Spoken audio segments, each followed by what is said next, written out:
Separated by about 75 miles of I-79 country roads, seething contempt and more than a decade of time, Pittsburgh and West Virginia clash again tonight in the Steel City. The steel industry, no longer the sole lifeblood of Pittsburgh, but the hard edges forged in the fires of those mills have shaped the soul and the toughness that's embodied in this entire rivalry. And tonight, West Virginia invades, and man, have they invaded, bearing the flag of Mountain Mama and ready for a fight. But not just any fight, it's the backyard brawl, and it is back.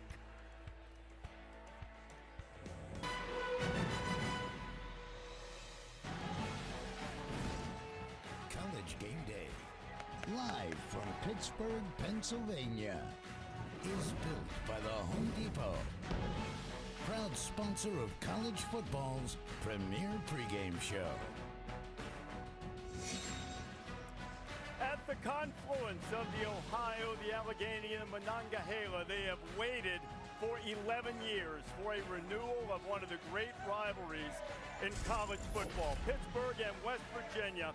And tonight in Acrisure Stadium, a sellout is assured. The one thing that we're waiting to see, this might well be the largest crowd in Pittsburgh sports history. The record right now is a 2016 Pitt-Penn State game of just under 70,000. They think with the standing room only tickets that have been sold for this game tonight that they might hit 70,000 as the backyard brawl has returned. And what a way to christen September and a Thursday night that is full of college football. As you see the Brotherhood t-shirts that the West Virginia players are wearing, they have been schooled up about this rivalry, and both sides really anxious to make their mark on what's been one of the great chapters in college football history. Glad to have you with us on College Game Day. Reese Davis, Kirk Herbstreit, Desmond Howard, and the great Lee Corso. This is the type of thing with college football changing so much to both fan bases. There's some historic moments. You go back between the Mountaineers and the Panthers. How about 1970? Bobby Bowden and the Mountaineers had a 35-8 lead, and they squandered it. They lost 36-35. Say that for everybody again. Bobby Bowden coaching there. And they were trying to beat down the door to get at it. There's my guy. That's my guy. But watch what happened late in this game to Tony Dorsett. Right at the end, they win. He got thrown out of the game, but Pittsburgh won. Good for him. He's had enough, man. Won the national championship. This might be the most painful loss in West Virginia history. That's our guy. Pat McAfee, who had a splendid career, had a very difficult night, but he wasn't the only one. Look, they turned it over 5 times. Patrick White got injured. Jarrett Brown had to play. They win that game, they're going to the national championship. Yeah, you're right. Exactly. Yep, I remember that. They're going number 2. That was a big one for Dave Wanstead. You know, Wanstead was on crutches that night, and he's the honorary captain tonight. My man Tino Sunseri, a rising star in the coaching industry, by the way. Had Pittsburgh up 14-0 the last time these two teams played, but Sean Alston came back, got himself a couple of touchdowns late, and WVU won it 21-20. In fact, they've won the last 3 meetings between these two, and of course the heartbreak of 2007 never seems very far away. I mentioned Dave Wanstead's the honorary captain tonight. You have to remember, all of these players on the field behind us tonight, middle school or younger the last time they played. So luminaries from both sides have talked to them about how important this rivalry is. As a matter of fact, Hugh Green spoke to the team last night. He told us pretty much us against the world, us against everybody. He tried to instill into these players what this rivalry means. And I tell you what, guys, I spoke to some people on Pitt staff. They said this is a game that once it was announced, we circled it. Our guys know exactly what this is about, and they know how important it is to our community. You know, I think it's interesting is when they played in the past, typically they're in the same conference. Right. Well, now you got them in different conferences, and yet the stakes are still the same. Yeah. It's about pride, and that's what makes rivalries so great. And what's crazy is this is week 1. An opportunity to set the tone in a non-conference game to really springboard you into next week and beyond. So there is a bunch at stake considering it's only week 1 for both these teams. These teams have played 105 times. It's a great rivalry. It's only 75 miles between the schools. Yeah. And listen, there's something wrong with this. Somebody's got to fix it. They have 11 years since they played together. Yeah. 11 years. Yeah. They got to fix it. This game is great for college football. Exactly. Somebody's got to fix it so they play every year. I agree, I was Coach. just talking a few minutes ago to Shane Lyons, who's the athletic director at West Virginia. When he got here 70 years ago, he said just what you did. Why aren't we playing together? So they've got the series back. They're playing the next 4 years. They'll take a little break, and then Keep they it have rolling. some more. Keep it rolling. But I agree with you every year. 11 years without this game playing. 11 years. Why? Like, why? We've already had one Big Ten game that's been played in Dublin last weekend. Northwestern getting the victory against. All right, Desmond, who wins the brawl? There's been a lot of talk about Keaton Slovis at quarterback. I think Pitt's defense is going to win this game. Make sure you keep an eye on their front four. Those guys can get after the quarterback. I'm going Panthers. Yeah, I want to go West Virginia bad because I think JT Daniels is going to do really good in this offense. Yeah. But I think Pitt's too much firepower. I think they'll outscore them, but I do think it'll be a really good game. I'm going Pitt, too. I think the crowd, even though it's 60-40, I think Pat Narduzzi's system is the difference. I think they find a way to win at home. This is the backyard brawl. These teams hate each other. Yeah. This is the kind of game that's usually close. How close? Talking really close. Real close. You talking like closer than the experts close? Not tonight, sweetheart. Give me that head. Get that head Go again. Pitt. Oh! Hit across the board. I hit two. That makes you feel like almost heaven. West Virginia. Gene Wojciechowski with a little flavor of what this rivalry means. This is a bitter rivalry. The backyard brawl is exactly what a rivalry should be. It's 4 quarters of bruise marks. It's tribal, primal, vital. They don't play for trophies, they play for the dislike of each other, and there's plenty of it. And best of all, it's back. As a football flies, only 70 miles separate Pittsburgh, Pennsylvania and Morgantown, West Virginia. But anybody who has coached in this game, they kicked the living hell out of Pitt. Played in this game, knows a backyard brawl is defined by more than a state line. Big city versus country road. It's the last game. How much you want it? The backyard brawl gave us 2007. Have pulled a stunning upset. And then lost to the 28.5-point underdog Panther. Not the past.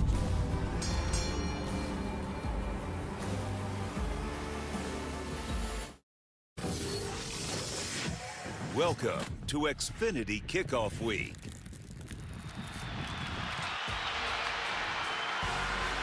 We are high above one of the great sports cities in America in downtown Pittsburgh as we welcome you in to the Nissan pregame drive. Pittsburgh and West Virginia have waited 3,933 days to renew their backyard brawl. The 75 miles of disdain remained, and tonight on ESPN, we renew one of college football's best rivalries in the 105th edition of Pitt and West Virginia. And with that, welcome into the Thursday night broadcast booth. Lewis Riddick and Matt Berry alongside. First of all, welcome to Thursday night. What a great way to start this off for Lewis Riddick, a game you know well. You played in this backyard brawl 4 times, and Lewis, you said this one just hits different. It just does. Look, if you underneath my coat, if you could see my skin right now, it's just all goosebumps. It's all goosebumps. This crowd right now is electric. And I can just tell you this. I think back to 1989 when I was a junior, and we played them down there in Morgantown. The most emotional game I've ever been involved with in my entire football career. Pop Warner, high school, college, professional. The most emotional game. Was in tears afterwards because I was spent physically and emotionally. That's exactly what these kids are going to go through tonight. And it's opening weekend. And they have never even really experienced this rivalry. It's just absolutely going to be electric. I'm going to stack on top of that, and we have 2 new quarterbacks for both Pitt and West Virginia. Let's start on the Pitt side of the ball. We know Kenny Pickett gone to the NFL. In comes Keaton Slovis, the transfer from USC. Look, it's always about fit when you're talking about quarterbacks, and that's exactly what Keaton Slovis wanted. He wanted the perfect fit when he transferred from USC, and he's got it here. He doesn't have to be the guy. He doesn't have to throw for 40, 50 touchdowns. He doesn't have to be Kenny Pickett II. He needs to just do his part. This offense is built in order to accentuate his skills. Big offensive line, strong running game, big wide receivers. Just do his part, and it will be the perfect marriage. He said when he entered the transfer portal, he said, part 1, I want culture. Part 2, I want fit. He said he's found that here at Pitt. We'll see Keaton Slovis tonight. On the other side, we know JT Daniels, also USC ties, but comes in from Georgia to match up with Graham Harrell, the new offensive coordinator. Yeah, a little bit different situation for JT Daniels. I think JT has something to prove personally and to his football team. Personally, meaning this, he's on his 3rd school. Many people have counted him out after being one of the most decorated prep quarterbacks ever. But he was 7-0 at Georgia at his 2nd stop. Now, tonight, Graham Harrell, the new offensive coordinator, what is he known for? Well, typically putting the ball up in the air, and he has got some big, strong, physical wide receivers in order to throw it to. The question is whether or not can West Virginia's offensive line protect him. If they can, expect that ball to be up in the air, expect some explosive plays to happen for West Virginia. We expect this one to be fun. We've only waited 11 years for it. Kickoff from Acrisure Stadium in Pittsburgh is next. And now a look inside Nissan's Heisman House. Welcome back to Acrisure Stadium. We go down to Harry Lyles in a rivalry game, Harry, that runs deep. Matt, you talk about a rivalry that runs deep. It's so intense, it makes people do things that they wouldn't normally do. I spoke with Jackie Sherrill, the former Pitt head coach, last week. He told me that when he was head coach, he would always have somebody travel with the team to say the Lord's Prayer and give the team a blessing. In 1977, he did that as usual in the game before against West Virginia. And after they said the prayer and gave the blessing, they continued and said, now, laddies, it's time to go kick the you-know-what out of West Virginia. And they ended up doing that. That's how intense this rivalry is. It makes people do things they wouldn't normally do. We should have an intense one here tonight, guys. Cannot wait. We've waited 11 years. Sit back and enjoy the sights and sounds and the return of the Backyard Brawl on ESPN.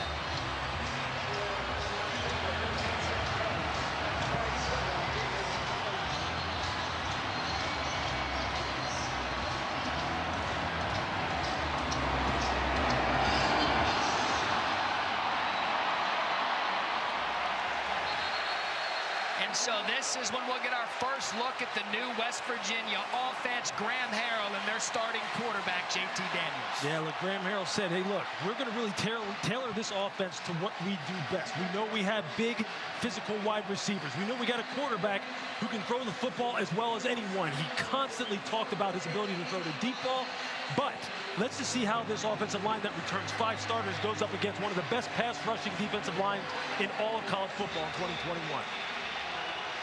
Prolific Pitt defense a year ago. Much of that unit is back. So 1st and 10, West Virginia ball at the 25.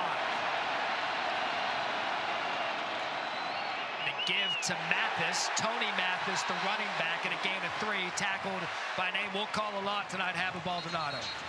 Yeah, look, Baldonado is one of the best pass rushers on this football team, and he will have to not just rush the passer tonight, but he'll have to do that. Make sure he's a factor in the run game, but I like how West Virginia came out and ran the football. Graham Harrell said, hey, look, we're not going to shy away from their strength, the Pitt defensive front. We're going to go right at it and see what they've got.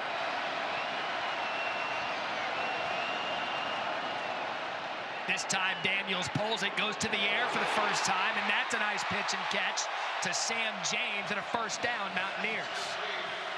Sam James, one of the fastest players on the West Virginia roster, state champion the 400 meters as a junior in high school. He's going to be a guy that you have to make sure he doesn't get behind the defense and keep him contained.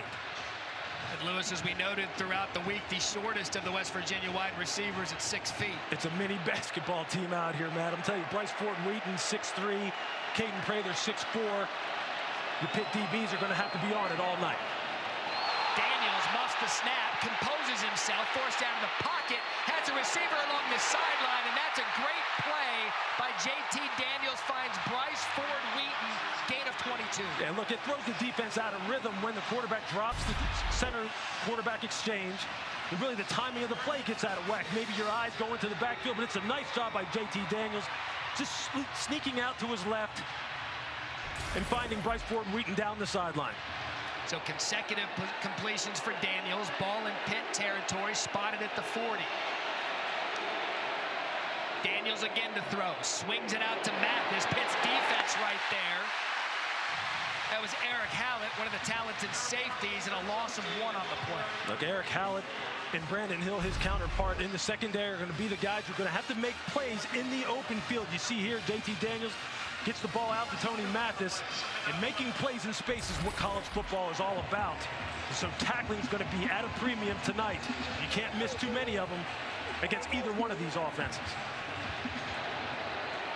Everyone makes a story about the Pitt offensive line. Graham Harrell said the offensive line is the strength of their team as well. Mathis out of the backfield. Daniels to throw over the middle, incomplete. Intended for Sam James. And that's Shane Simon, the Notre Dame transfer, on the play. Very nice job by him of matching the pattern of Sam James underneath that shallow crosser. Look, Shane Simon is someone who Pat Narduzzi said, look, we got to see how he plays for us in our scheme in a big moment. Nice start.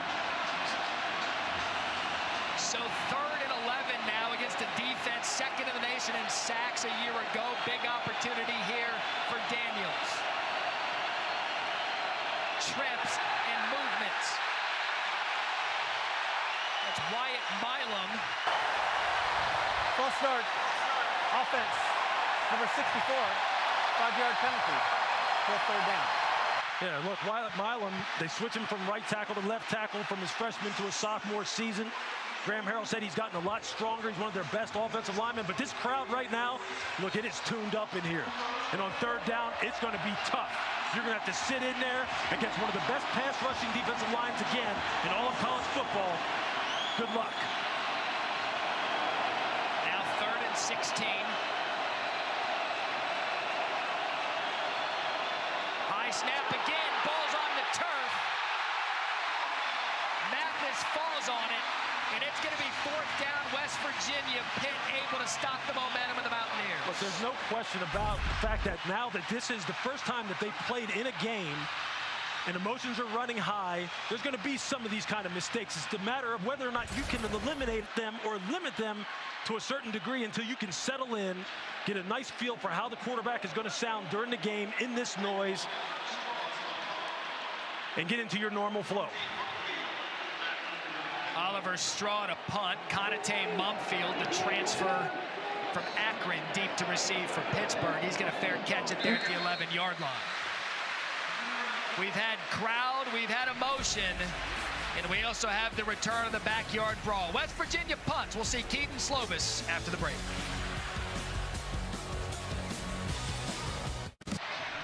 You're watching the ACC on ESPN back at Acrisure Stadium, and Kenny Pickett made the quick walkover from the Steelers facility in front of the home crowd to unveil the 2021 ACC Champions banner. And what a great story it is for Kenny Pickett to be drafted by the hometown Pittsburgh Steelers and to come back on such a special night. Yeah, really, he just comes out the door at the Pittsburgh complex, turns right, walks about 10 steps, and he's back at work again with the Steelers. Great situation, great young man. Great to see him here tonight, cheering on his Pitt Panthers. Let's see what Keaton Slovis has got. And a great quarterback situation for the Panthers. Keaton Slovis now his first possession, takes the ball at the 11. The handoff to Israel Abanikanda. The starting running back is back, and he picks up a game of 3. So we had talked about it in the open, Lewis, about what kind of fit this was for Keaton Slovis to replace Kenny Pickett. Yeah, look, he really just needs to do his part, Matt. He doesn't have to try and be Kenny Pickett. He doesn't have to try and break now Kenny Pickett's career passing record or single-season passing records. He just needs to be a part of the process. This is a well-built football team on the offensive side of the ball. Great offensive line, a bunch of good running backs, some big receivers, some new blood. Just do his part. Quick throw to Mumfield, and he tries to make a man miss. And a gain of 3. So we had talked about Conate Mumfield comes in from Akron. They like what this player brings to the table with the departure of a kid like Jordan Addison to USC. Yeah, he is a dynamic route runner. Very good body control. Look, he led Akron last year in receptions, yardage, touchdowns, receiving touchdowns. They're expecting him to be the guy who's the do-it-all, everything guy, Matt. The guy who can go short, intermediate, deep, take the bubble screens and maybe break a tackle and produce a big play. He has to show up a lot tonight. So 3rd and 4 now for Pitt.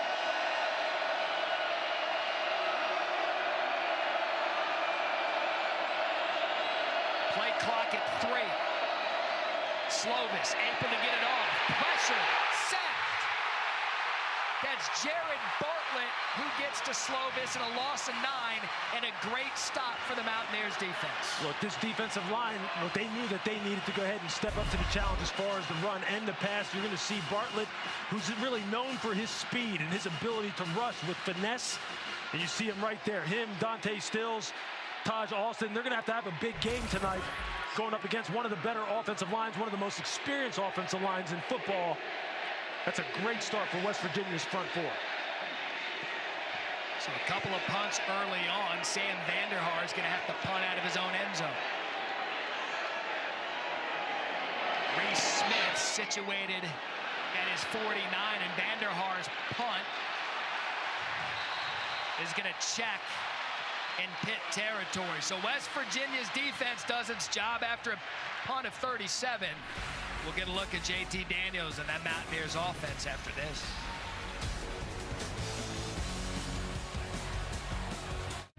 Eighth season of Pat Narduzzi at Pitt, 0-0 first quarter, the return of the backyard brawl. Narduzzi kind enough pregame to allow us to mic him up.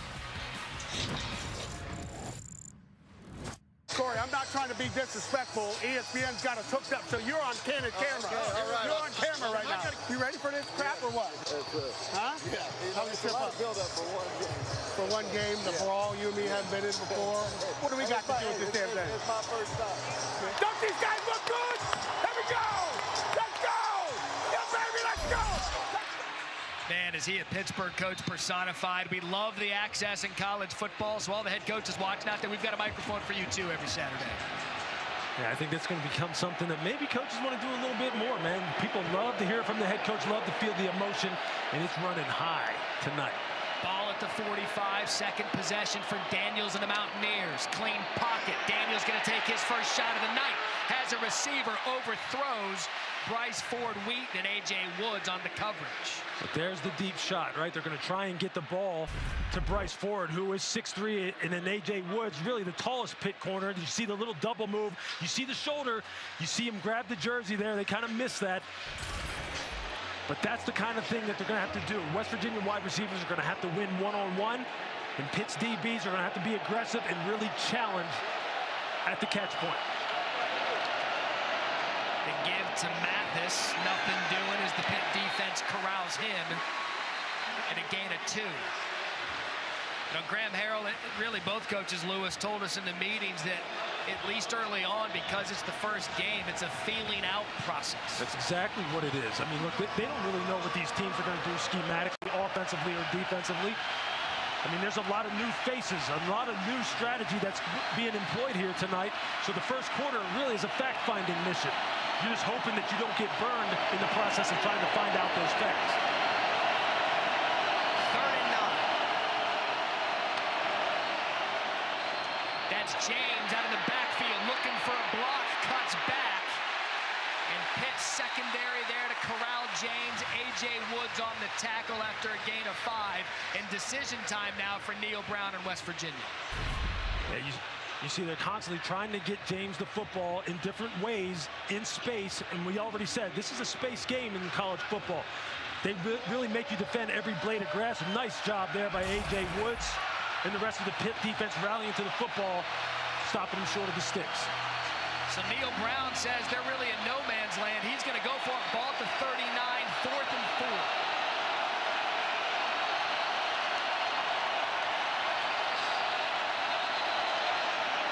Whistles before the snap. It's going to be motion on West Virginia. False start. Offense. Number 64, 5-yard penalty. Still fourth down.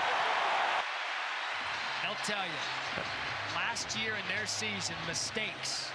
Difference between perhaps 9-3, 9-4, 8-4, 8-5, and a 6-7 record. Yeah, look, this is to be expected here. Look, that's the second penalty on Wyatt Milam, the sophomore who moved from right tackle to left tackle. But this is a loud stadium right now. He's going up against a very good pass rushing front. There's going to be some nerves. There's going to be some jitters. They just need to settle down on that side of the football. They really squandered good starting field position, but it's a nice job by Pitt of limiting the damage and getting their second crack at it offensively. So second punt, Mumfield back.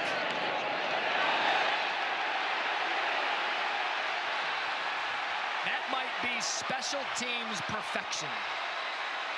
Oliver Strong. Lewis, you know what that looked like? That looked like my pitching wedge. Just checked perfectly. Look, this is a nice job right here. That ball looked like it almost touched the goal line, but look, that's a nice... First touching at the 3-yard line, first down, Pitt. So Caden Prather said first touch came at the 3. Look, West Virginia right now making Pitt operate on their side of the 50, making it difficult for their offense to try to get anything going. This is a nice job by West Virginia, really trying to take the crowd out of it a little bit, work through some of the jitters. And now for Pittsburgh, it's going to be about trying to go ahead and see if they can get this ball out of their own territory and produce some positive yardage. Midway through the first quarter here, Lewis Riddick, Matt Berry alongside Harry Lyles down to the sidelines. What did we say early on with this game? It's been 11 years. We know these schools don't like each other. We know it's the first game.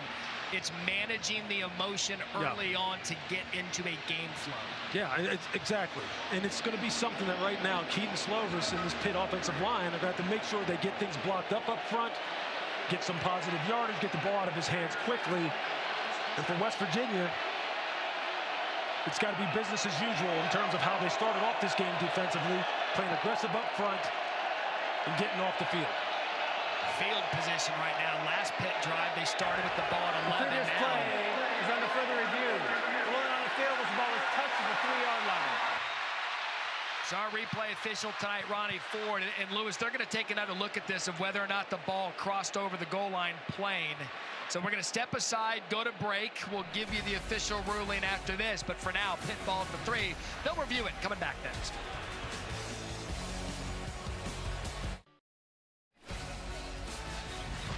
ESPN Thursday Night College Football is brought to you by Xfinity. Unbeatable internet, made to do anything, so you can do anything.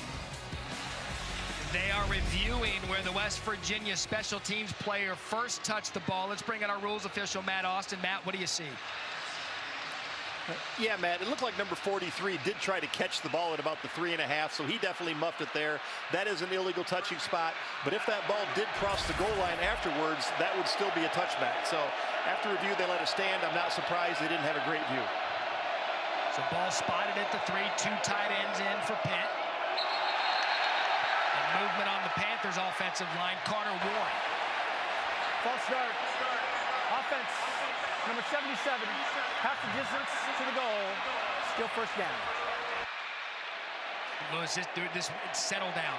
It's a settle down time for both these teams. Yeah, look, you lose a whole yard. I mean, I understand that's still something that you don't want to do, but look, there's a feeling out process here, and there's a settling down process for both of these teams. Look, Carter Warren is a 3-year starter, and he even has nerves in a big game like this because it's all new to all of these kids. So they're going to give it to the fullback, Daniel Carter. And yes, for those watching, I said fullback in college football. I-back and everything. This is fantastic. Look, Daniel Carter is 5'10", 240 pounds, and someone who offensive coordinator Frank Signetti really likes. Said they're going to try and get the ball to him, and not just on those fullback dive type of plays. He can pass protect, he can catch it out of the backfield. But this is a pro-style offense now. This isn't what you typically see in college football. This is going to be an offense that features a lot of personnel groupings that you see on Sundays in the NFL, because that's really what Frank Signetti is known for. Once again, you see him right here in 21 personnel. 2 backs, tight end, 2 wide receivers. This time it's a Abanikanda trying to get off the right side. And again, West Virginia's defensive line has stood up early, and that Stills with the push and the tackle. But Dante Stills is one of the best players on this defense, and you can see him up front. You see Stills there at the left defensive tackle, and then you see 95 Jordan Jefferson as well, who goes 6'3", 310, and was one of the best athletes on this team, regardless of position. Look, Pitt returns 5 starters on the offensive line and is known for its physicality, but right now, we talked earlier today about the fact that West Virginia had to match Pitt's physicality, especially on the offensive line. They're doing it so far. 3rd and 9. Ball at the 4. Slovis, snap high. Plenty of time over the middle, and the first completion for Keaton Slovis. That's to Jared Wayne, and a first down for Pitt, gain of 20. Look, I watched them in practice work on these deep in-breaking routes against a quarters coverage type of scheme. You see it's a wrap concept. You see the short little spot route there, and then here comes Jared Wayne in behind it about 12 to 15 yards, and Keaton Slovis puts it right on him. Perfect route combination between Bub Means and Jared Wayne. He passed earlier to Abanikanda behind the backfield. They counted it as a run, so Slovis, that his first completion. 1st and 10, ball at the 24. Slovis again, plenty of time, sets his feet, goes to the sideline, and that's Mumpfield, and another first down after 16 yards. Now, what is Frank Cignetti doing, right? He comes out in the first series, and early on in the second series, he runs the football, shows big personnel. West Virginia's thinking, hey, they're going to get another run action type of play. He pulls it and throws the deep out route to Konate Mumpfield, and that's exactly what he wants to do. Get the second-level defenders to come up into the line of scrimmage and really honor the run, and then it's one-on-one on the outside and even one-on-one over the middle of the field, and that's where you see Keaton Slovis going to work. They had 7 offensive linemen in that last play. Back in the I formation, another play fake for Slovis, forced out of the pocket. You know, Slovis, a little high step across midfield.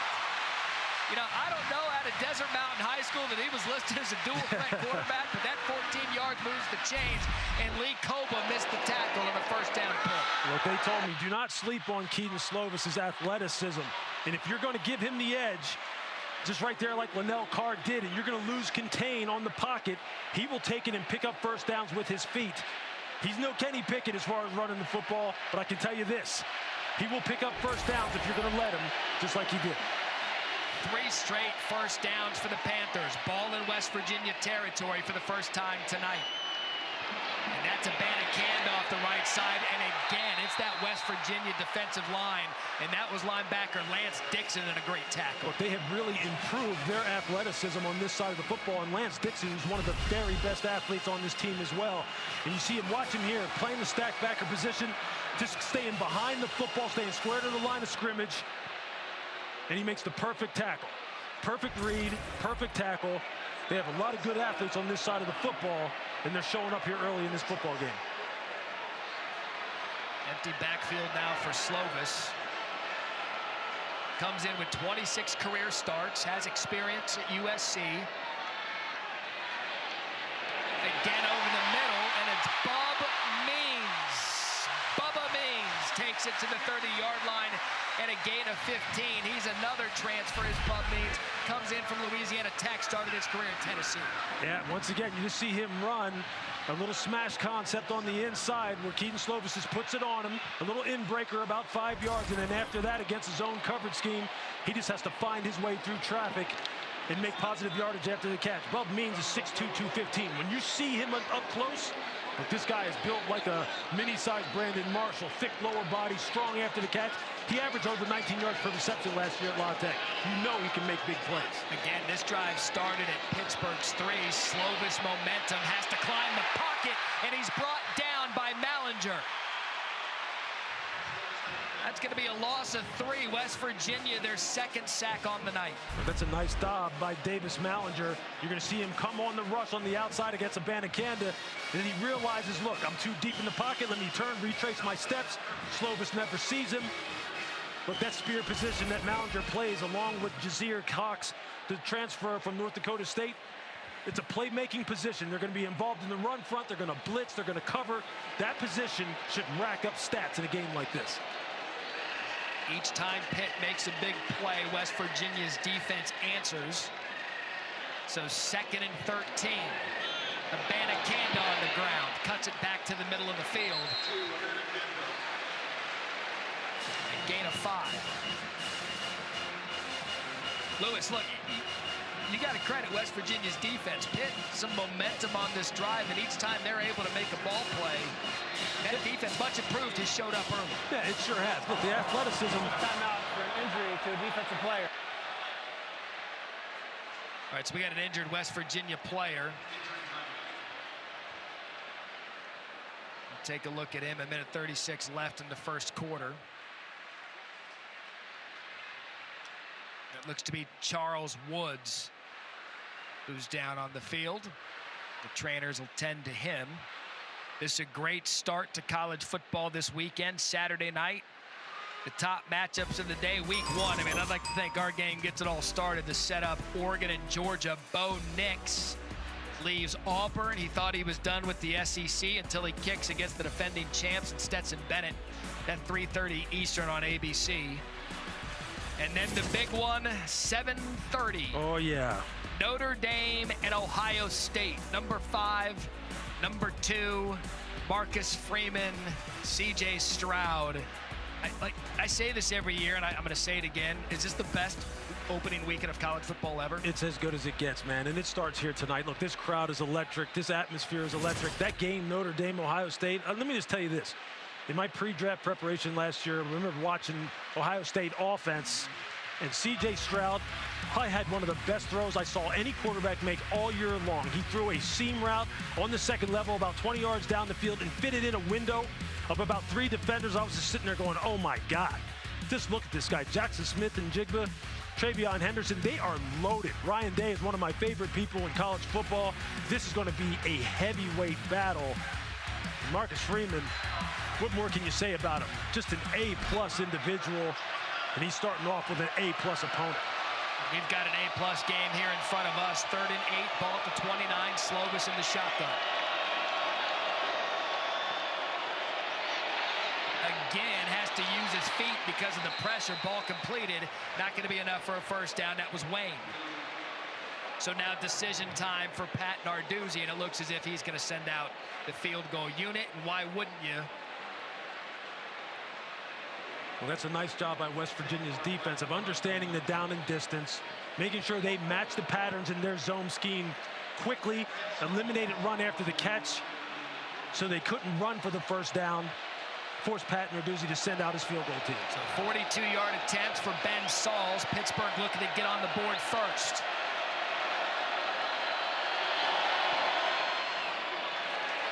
Snap, clean, kick, good. And it's Pittsburgh who scores the first point to the backyard brawl with 37 seconds left in the first quarter. And a good kick by Ben Sauls, 3-0 Panthers. And this season, All-State will celebrate every field goal, an extra point made by participating universities by making a donation to the university's General Scholarship Fund. As always, thank you, All-State. 11 plays, 73 yards, 648. And Lewis, we're about ready to end the first quarter here. A lot of defense. Great job by Pitt. They started that drive at their own 3. But everybody trying to get an idea of what's going on. Yeah, and I think for Pitt, you can see Frank Cignetti starting to dial in on West Virginia's cover schemes. Like to run a lot of zone coverage, although they have better athletes to play man-to-man coverage. He has a lot of nice route combinations that really stress the nickel defenders that play right in the seam area. You saw Keaton Slovis hit Bub Means. You saw him hit Jared Wayne a few times. I mean, it's really a nice offense that's designed to attack this kind of defensive scheme for West Virginia. Now they got to see if they can hit some big plays of their own, because JT Daniels has been close. We have talked about this series history in the backyard brawl, the 105th playing of this storied rivalry, the first time in 11 years. West Virginia's won 3 in a row. They're separated by 75 miles. The first matchup in 1895. There's a little bit of a discrepancy of the score in that game. Pitt leads the all-time series 61-40-3. West Virginia, however, has won 3 straight, and this is a series, Lewis, just reading up on it, some of the quotes coming out of losses and wins. It is absolutely magical what this thing stands for. Hey, look, it's personal, it's petty, it's emotional, it's all that, and I love every bit of it. That's Justin Johnson's first carry of the game. He comes in at running back. Bengali Kamara on the tackle. Look, and Bengali Kamara is one of those guys who right now, they really need to see what they've got in him. He is a fantastic athlete, stands about 6'2", almost 230 pounds, really increases their athleticism at the second level, along with Servassier Dennis, who you see there on your screen as well. They got some guys that can run and hit now, and they're showing up here early. Looks like West Virginia is going to be content to run out the clock here in the first quarter. That is the end of the first quarter. 11 years in the making. Some college football realignment took us apart for a while, but we are back with the backyard brawl. We've had some defense, we've had some emotion, and we got a loud crowd tonight at Acrisure Stadium. After 1, Pitt leads 3-0 in the backyard brawl here on ESPN. Who you think gon' win? If it's us versus them, who you think gon' win? Better not drop that pen. We gon' spend. Aerial coverage provided by Goodyear, celebrating the challenge of road games everywhere. Are you ready for the road? Goodyear, or driven. Let's go down to the sidelines down Harry with an update on Charles Woods. Matt, we don't have official word on what the injury is. He did have his shoe and sock on his left foot taken off. As he was carted away into the locker room, he was telling his team, hey guys, let's go, let's go, let's go. Still motivating them to stay in this backyard brawl, guys. Yeah, it looks like his leg got caught there. So now 3rd and 3 after the completion for Sam James, and a gain of 3. And again, movement up front from West Virginia.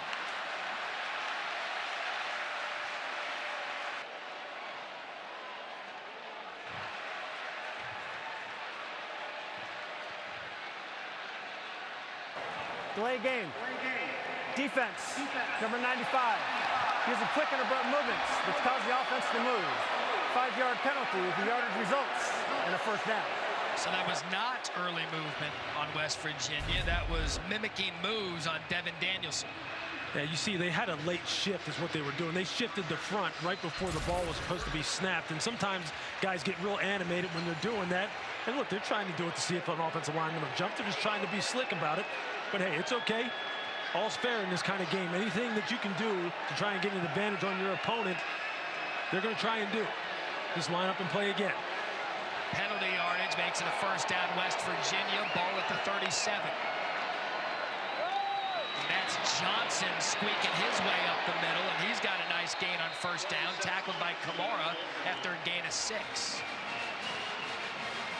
Was you surprised that Harrell's banging this thing right up the heart of that defense? Not at all. He kind of alluded to this, Matt. He said, I'm going to test them. I'm not going to go away from it, and it's all part of the plan. It's Johnson again trying to get to the right side of the defense, and a big hit knocks him out of bounds. That's Servassier Dennis, first time we've called his name tonight. And a gain of 2, bringing up 3rd down. And Servassier Dennis is a playmaking machine. All ACC second team last year, led the team in tackles, 9.5 tackles for a loss. This kid was as impressive of a young man as you will talk to when we talk to him in the production meetings. He was ready to roll, and he's been all over the field already tonight.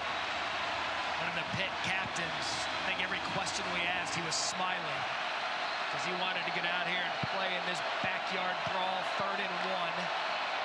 For Daniels and West Virginia, and it's a run right up the middle. There goes C.J. Donaldson. Donaldson and a gain of 43. What a play call by Harrell, and West Virginia in business inside the 10-yard line. Let me tell you this, C.J. Donaldson is really a tight end by trade, but look, they alluded to the fact that you're going to see him in the backfield, you're going to see him run the football. He's 6'2", 240 pounds, and he was rolling. Tempo for West Virginia. Bryce Ford Wheaton, answer Mountaineers.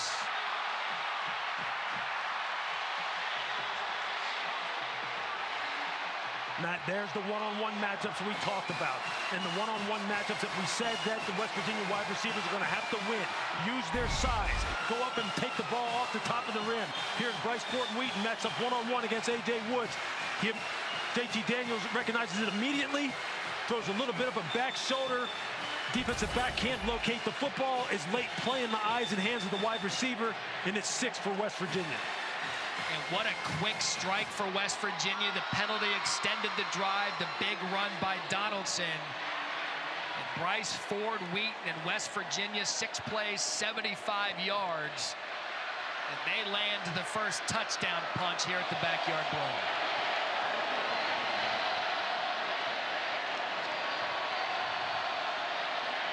Casey Legg on for the extra points. So 7-3 West Virginia to start the second quarter. We were figuring this thing out at first. We've got those fireworks we expected. Bryce Ford-Wheaton touchdown. Mountaineers on top, 7-3.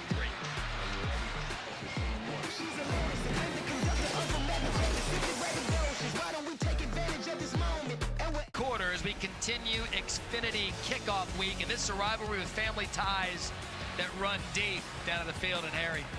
Guys, you see that passion out of Bryce Ford-Wheaton. He is the 3rd generation of his family to play in this rivalry. His grandfather, Ford's, played in the Backyard Brawl. He told me, I just never really actually thought I'd have my own crack at Pitt.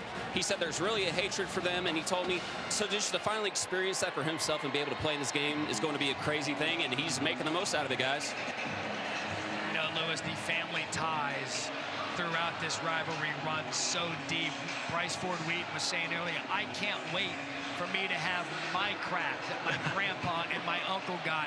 And not only did he get a crack, he's got West Virginia. Look, I watched the press conference of his where he said he watched the DVDs of his grandfather's performance when he played in this game and had set all-purpose records for the university in terms of how productive he was during his time. And he said, look, I never really even knew it. My grandfather didn't talk about it very much, but he went off in that 1965 game, I believe it was. And how cool is this? They're West Virginia running back in the mid-60s. And his uncle also involved in this game. And when you grow up, Garrett Ford Jr., when you grow up with this rivalry in your blood, I mean, you have no choice but to step on this field and love every second of the opportunity. Like, this is what college football is all about. I mean, college fans across the nation love the fact that these two teams have the dislike that they have for one another. And you're hoping that although we're in an age of conference realignment, that we're able to kind of really get some of these rivalries back and keep them on the schedule year after year. Ball now at the 25, best starting field position for Pitt for the night. That's Rodney Hammond, his first opportunity in the game tonight. Hammond's a running back that they like. At a gain of 7, you see why. Big fella, 5'9", 200, low to the ground. Good center of gravity, good vision. That's good competitiveness right there. Just trying to pick and slide behind the line of scrimmage, find a crease, get the ball north and south. Now you're in a nice second and short type of situation where Frank Cignetti has a little bit more that he can go to on his play calling sheet. They've been throwing the football very well off of play action in the first quarter. See if he tries to dial up a shot play here. I mean, the departure from the Mark Whipple area with Kenny Pickett is stark. I mean, it is crystal clear what Cignetti came here to do tonight. That's run the ball. And this is old school football. Keaton didn't like what he see. Play clock was down to 1, and he's going to use Pittsburgh's first time out of the night. Pittsburgh called their first timeout of the half. So play clock winding down. Keaton used the timeout. West Virginia leads. Mountaineers have to reach the 11 for a first down. Incomplete pass. The Pitt Panthers have pulled a stunning upset over the West Virginia Mountaineers and denied them a place in a national championship game. 28.5-point underdog, and he might not be a math major. And the best thing about rivalries, they never forget.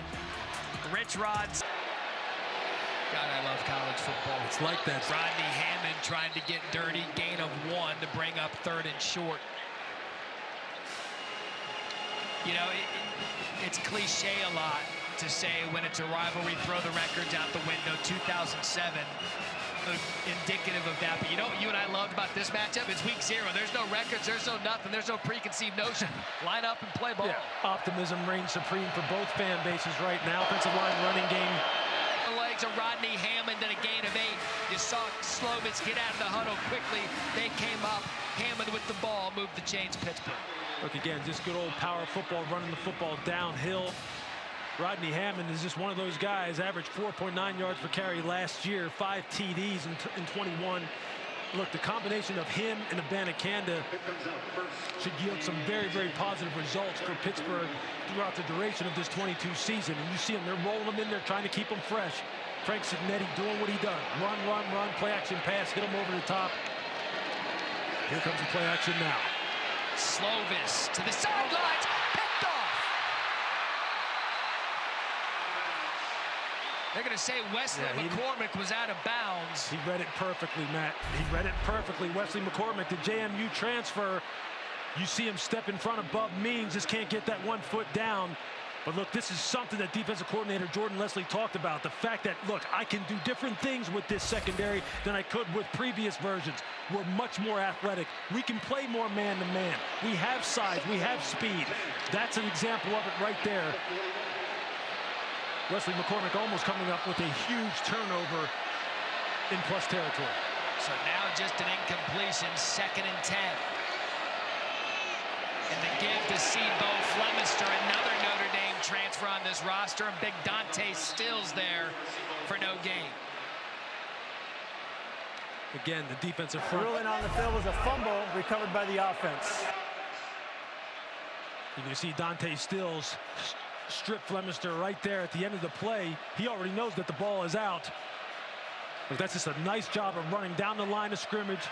You see his left hand punches the ball out, right hand wraps and secures the tackle.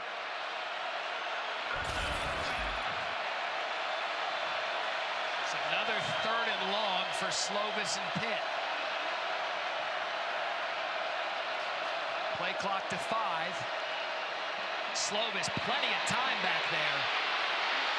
And he's going to pull it down and try to get it himself. They're going to mark him out of bounds at the 46. And it was Sean Martin who knocked him out. Pittsburgh's going to have to punt. But there's an example of the improved athleticism on the West Virginia secondary, being able to match up down the field one-on-one. Slovis has nowhere to go with the football, decides to pull it down and try and run for it. And you see the left foot go out of bounds before he tries to dive for the 1st down marker. But again, that's a nice job by West Virginia. You see just how improved this football team is, and you also see the athleticism of Keaton Slovis that we talked about earlier. So Vanderhaar is going to run to his left and get off the punt. And gets a great bounce inside the 5. And I tell you what, if you're giving out an early helmet sticker in this one, the punters are winning the day down by Ryland Gandy after a punt of 53 yards. So we kick off tonight in the Backyard Brawl Labor Day weekend. I swear it was just Memorial Day. Here we are, September 1st. That means Lewis is going to have to change his wardrobe to watch all of this college football. Georgia, Oregon, Notre Dame, Ohio State. Have a Sunday if you like. Florida State, LSU. Utah, look, they're the pick to click out of the Pac-12. Can they go to Napier in the swamp at the debut? Look at those games, man. I mean, just look at that. How am I going to get my Peloton rides in? How am I going to get my walks in? I don't jog very much, so don't worry about that. That's a great lineup. No exercise, eat a carb, you'll be good. Ball spotted deep for West Virginia. And there's flags all over the field. After the give to Tony Mathis.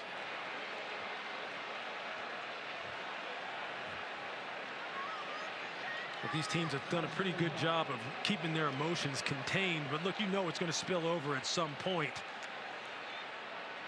A little bit of pushing and shoving after the snap here. Yeah, and look, I mean, 4 penalties through a quarter and 3 minutes, and 5 minutes, 6 minutes rather, Math.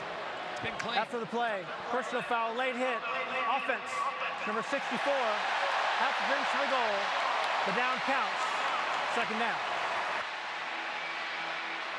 It's Milam getting flagged. Wyatt Milam's had a tough start to this football game. He's had 2 false starts, and now here they're going to call him for a late hit, personal foul. It's been a tough situation for him. The crowd has had something to do with it as far as his false starts are concerned. But Pitt has him backed up here now in a second and long type of situation. They need to see if they can take advantage of it. All 3 West Virginia penalties on Milam. JT out of his own end zone. He's going to take a shot deep to his receiver. Dropped. Caden Prather had the look on MJ Devonshire, but it's knocked down incomplete. But Caden Prather, another one of those tall, big, wide receivers that are going to try and win one-on-ones on the outside. But I can tell you this, look, MJ Devonshire, just a shade under 6 foot. He plays it perfectly, plays it aggressively. So he's a local kid right here from Aliquippa here in Pennsylvania. A great athlete, a track star in high school. That's the kind of athletes you're going to need on the outside if you're going to want to deal with West Virginia's wide receivers. Nice job by Devonshire. An opportunity now for the Pittsburgh defense. Daniels in his end zone. Flag before the play. The offensive line's going to run to protect the quarterback, and another flag's going to come in. And now we've got a little bit of the backyard brawl starting to brew. You just can't be foolish here. You can't be foolish. You can't start costing your team yardage and giving the offense more cracks at it. I think they're going to get... Is that Milam again? I think they're going to get Baldonado as well. In number 87, you see him there on your screen. Contain your emotions. Both sides of the ball, you got to contain your emotions. This is going to be a tightly contested ball game. You know, we had lamented throughout the first quarter how both teams were going to come into this game and kind of feel the nature of the rivalries. These players were in middle school the last time this was. There are 2 fouls on the play, and they both will be enforced. Prior to the snap, delay game, offense. Half a distance to the goal. After the play, unsportsmanlike conduct. Defense, number 87 for taunting. 15-yard penalty and an automatic first down. Lewis, you were all over. That is 87's first of the game. Is going to get called here for the hit on Daniels after the win, the taunt. Yeah, that's what you can't do. Look, we get it. This is an emotional game. We talked about it in the open. I mean, you are running red hot right now as far as trying to be physical, trying to play fast. You're out of breath. You're yelling and screaming. You're trying to get after this quarterback. You just got to be smart. You just can't cost your team yardage like that. Baldonado heads to the sideline, extends the drive. They had Daniels in West Virginia pinned at their end zone. Now it's at the 16. See if Daniels can take advantage. He's going to take a shot. Bryce Ford Wheaton in and out of his hands. Covered on the play by Woods, and Daniels dropped that right in there. Look, again, it's about matchups, right? It's about matchups on Sundays in the NFL. It's about matchups on Saturdays and Thursdays, in this case, in college football. Bryce Ford Wheaton is a problem. He is 6'3", 225 pounds. He's got little guy movement. And right now, A.J. Woods, every time they see him one-on-one, they're going after him. You see they replace him now with Rashad Battle on the outside, who has a little bit more size to match up against the size on the outside.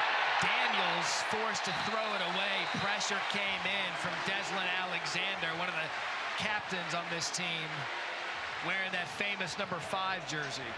That's a pretty good number, isn't it, Matt? That looks nice. Look, Deslin Alexander, he reps it well. This is a fantastic, fantastic young man, 2-time captain. It was just an absolute pleasure to talk to in the production meetings. Look, this defensive line is where it all starts for Pitt's defense.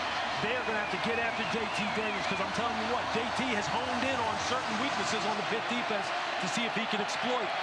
But you can't exploit anything if you're on your back, and the Pitt defensive line has to step up. Daniels again going to take a shot at Bryce Ford Wheaton. DB's all over it. No flags. West Virginia has to punt. I mean, look, Graham Harrell is saying, hey, look, if it's going to work, it's going to work. We're just going to keep going back to it. And A.J. Woods, that's how you play it. That's how you stay in the pocket. You don't turn and look for it. Well, if you can turn and look for the football if you're in phase, he turns into him. That's called a man turn. Doesn't impede the wide receiver from trying to make a play on the ball. That's textbook right there. Look, if you're A.J. Woods, get over there and get a drink, get some Gatorade, because you're going to have one of those nights where you may have 10, 15 targets based on how Graham Harrell's calling plays already. And based on how the officials are calling the game, that was a physical play out of A.J. Woods. No flag, straw into punt, Mumfield deep. He's going to fair catch that at the 47-yard line. Tensions are heating up. Boy, this backyard brawl's fun. 7-3, West Virginia. The greatest story ever played, the college football playoff on ESPN.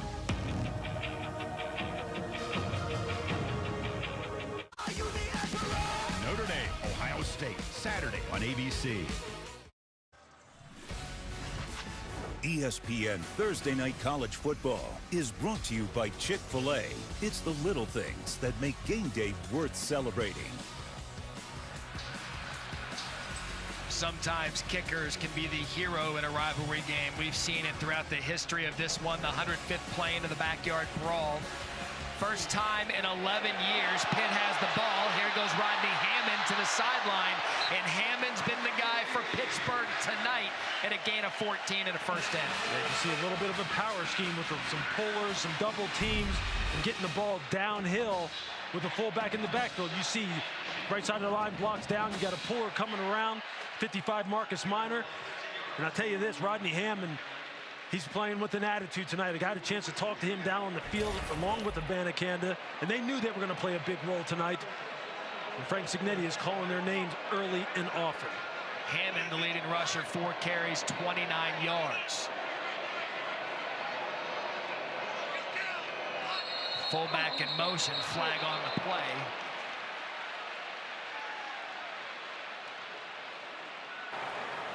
Prior to the snap, false start, offense, number 60, 5-yard penalty. Still first down. It's the center, Owen Drexel. This is a veteran offensive line. A lot of starts combined between these 5 that are on the field. Those are the kind of mistakes. We know it's early. We know it's the first game of the year. But those are the kind of mistakes that you just can't have out of your veteran unit that is supposed to be leading the way. Now an empty backfield for Slovis. 1st and 15 after the penalty. Pressure! Slovis gets it away, and what a move by Bob Means. Ball on the turf. West Virginia says they have it, and they do. Lee Koba comes up with it. Slovis able to get it off right before he was sacked. Means comes up with it, and a great job by the West Virginia defense to force the turnover. Going on the field is a completed catch, a fumble, recovered by the defense. First down, West Virginia. Puts a big hit on Keaton Slovis. Bub Means just trying to secure the football and tuck it away, and just loses control of it. Right there, you see him make the first defender miss. And Lee Koba, Johnny on the spot. I'll tell you what, they said Lee Koba, again, another transfer that comes into this program, originally had committed to West Virginia and then kind of went to a couple other different places, went to junior college, went to Syracuse, winds up back here at West Virginia, making a big play, giving J.T. Daniels the ball back once again. Let's see if Graham Harrell takes a shot. No, it's Garrett Green, the second quarterback for West Virginia, more of the running quarterback. The game was going to dictate whether we saw Garrett Green. He's in for one play, out. Back comes J.T. Yeah, the coaching staff said he's one of the best playmakers on the team. He's just a guy that you want the ball in his hands, and they said they would find a way to keep him involved, although this is J.T. Daniels' show, and there's an example of it. Just keep him engaged, keep the defense always thinking about something new. Smart move by Graham Harrell. C.J. Donaldson saw him break off the big play earlier, back in the backfield, 2nd and 5, the fake to Donaldson, quick out to 3, Caden Prather, and a great job, ball's out again. Does Pittsburgh get it back?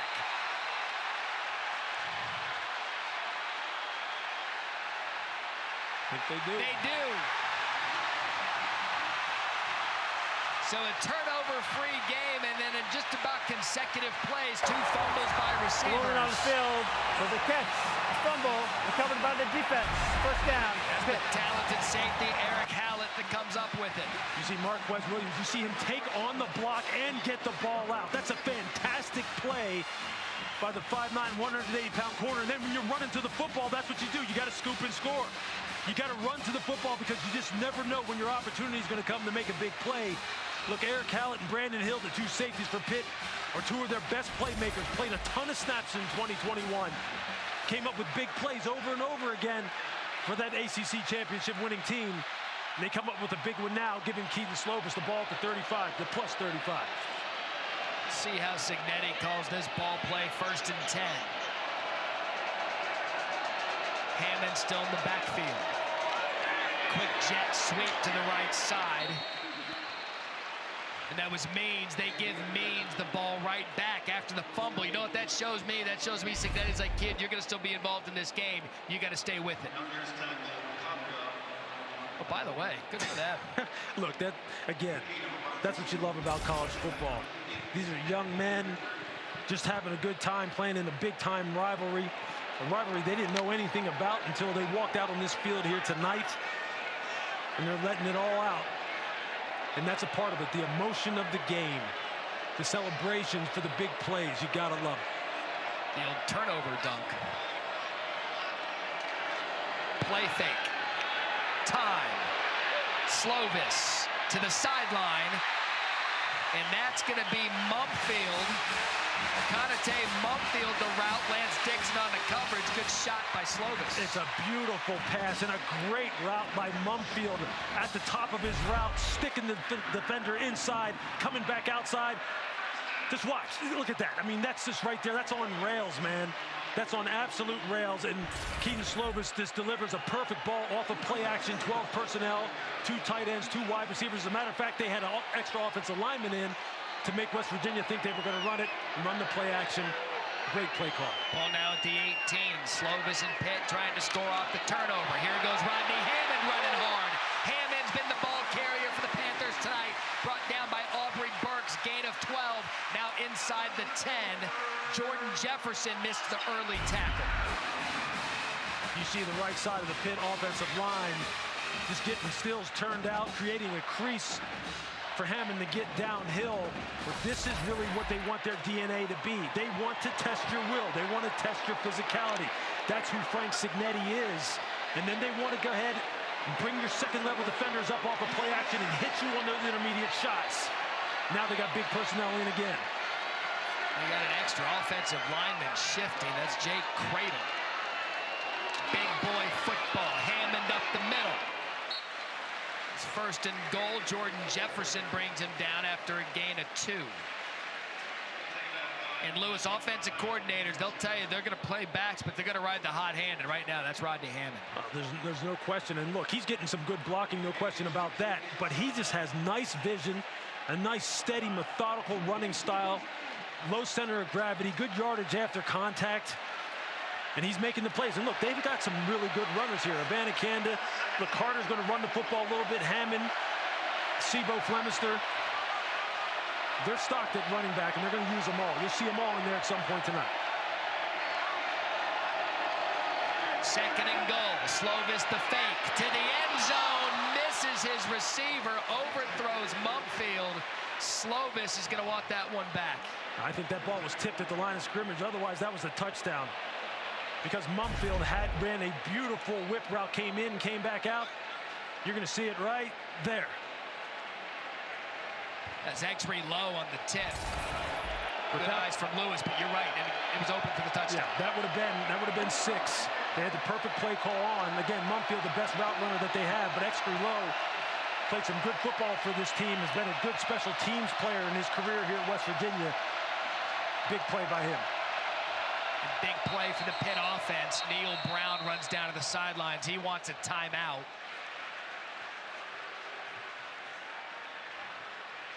So 3rd and goal. Pitt forced the turnover. West Virginia, it's called their first time out of the half. TV timeout. 3:28 left in the 2nd quarter. Pitt threatening, down 7-3. Aerial coverage provided by Goodyear. Road tested and game ready. Are you ready for the road? Goodyear. More driven. Every time I see the blimp, I get the shakes. I spent 8 hours with El Duncan in a blimp.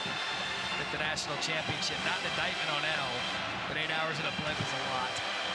But man, we were talking in the break. This is a big call for Frank Cignetti right here. You got 11 personnel, 3 wide receivers, 1 tight end, 1 back. But Mumfield has been running some tremendous routes. He's number 3 in this trips formation at the top of your screen, number 14. Coming in motion.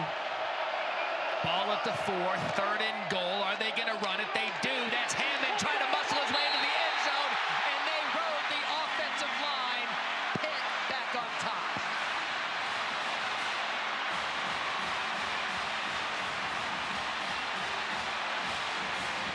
You know you're committed to your game plan when it's 3rd and goal, ball spotted at the 4, Lewis, and you just jam it right up there with Rodney Hammond. But the right side of the Pitt offensive line has just been dominating. You see, they get a turnout on the end on the line of scrimmage. You see Cradle just going ahead and getting behind Hammond and pushing him across the end zone. But that's just big boy football. That's who they want to be. That's who they are. 6 plays, 35 yards, points off a turnover. Remember, the defense forced the fumble of Caden Prather. Rodney Hammond, Keaton Slovis took advantage, and now Pitt has the lead with 3:23 left here in the 2nd quarter. You know, sometimes, Lewis, you draw up what you believe the game was going to come in based on styles and conversations. Neither of us are surprised by what we're seeing right now stylistically. No, they're doing exactly what they said they would do and what they thought they would be best at. Pitt thought they would be best at dominating the line of scrimmage, hogging time of possession, running the football, play action pass, running the Mike Shanahan tree type of offensive attack. A lot of motion, big personnel groupings. That's who they've been, and Keaton Slovis has executed perfectly throwing the football. For West Virginia, you knew they were going to try and test the interior of the Pitt defense to keep them honest, but they were going to take their shots on the outside because they had a size advantage with their wide receivers, and Bryce Ford-Wheaton has shown you he is going to be someone who you're going to have to deal with all year long. And that's how, look, I think we're going to see that all night long. It's just a matter of who's going to step up and make the plays. We're going to get a return here. Sam James, ball at the end zone. And he's not even going to get that thing to the 20-yard line. A good job by the Pittsburgh special teams.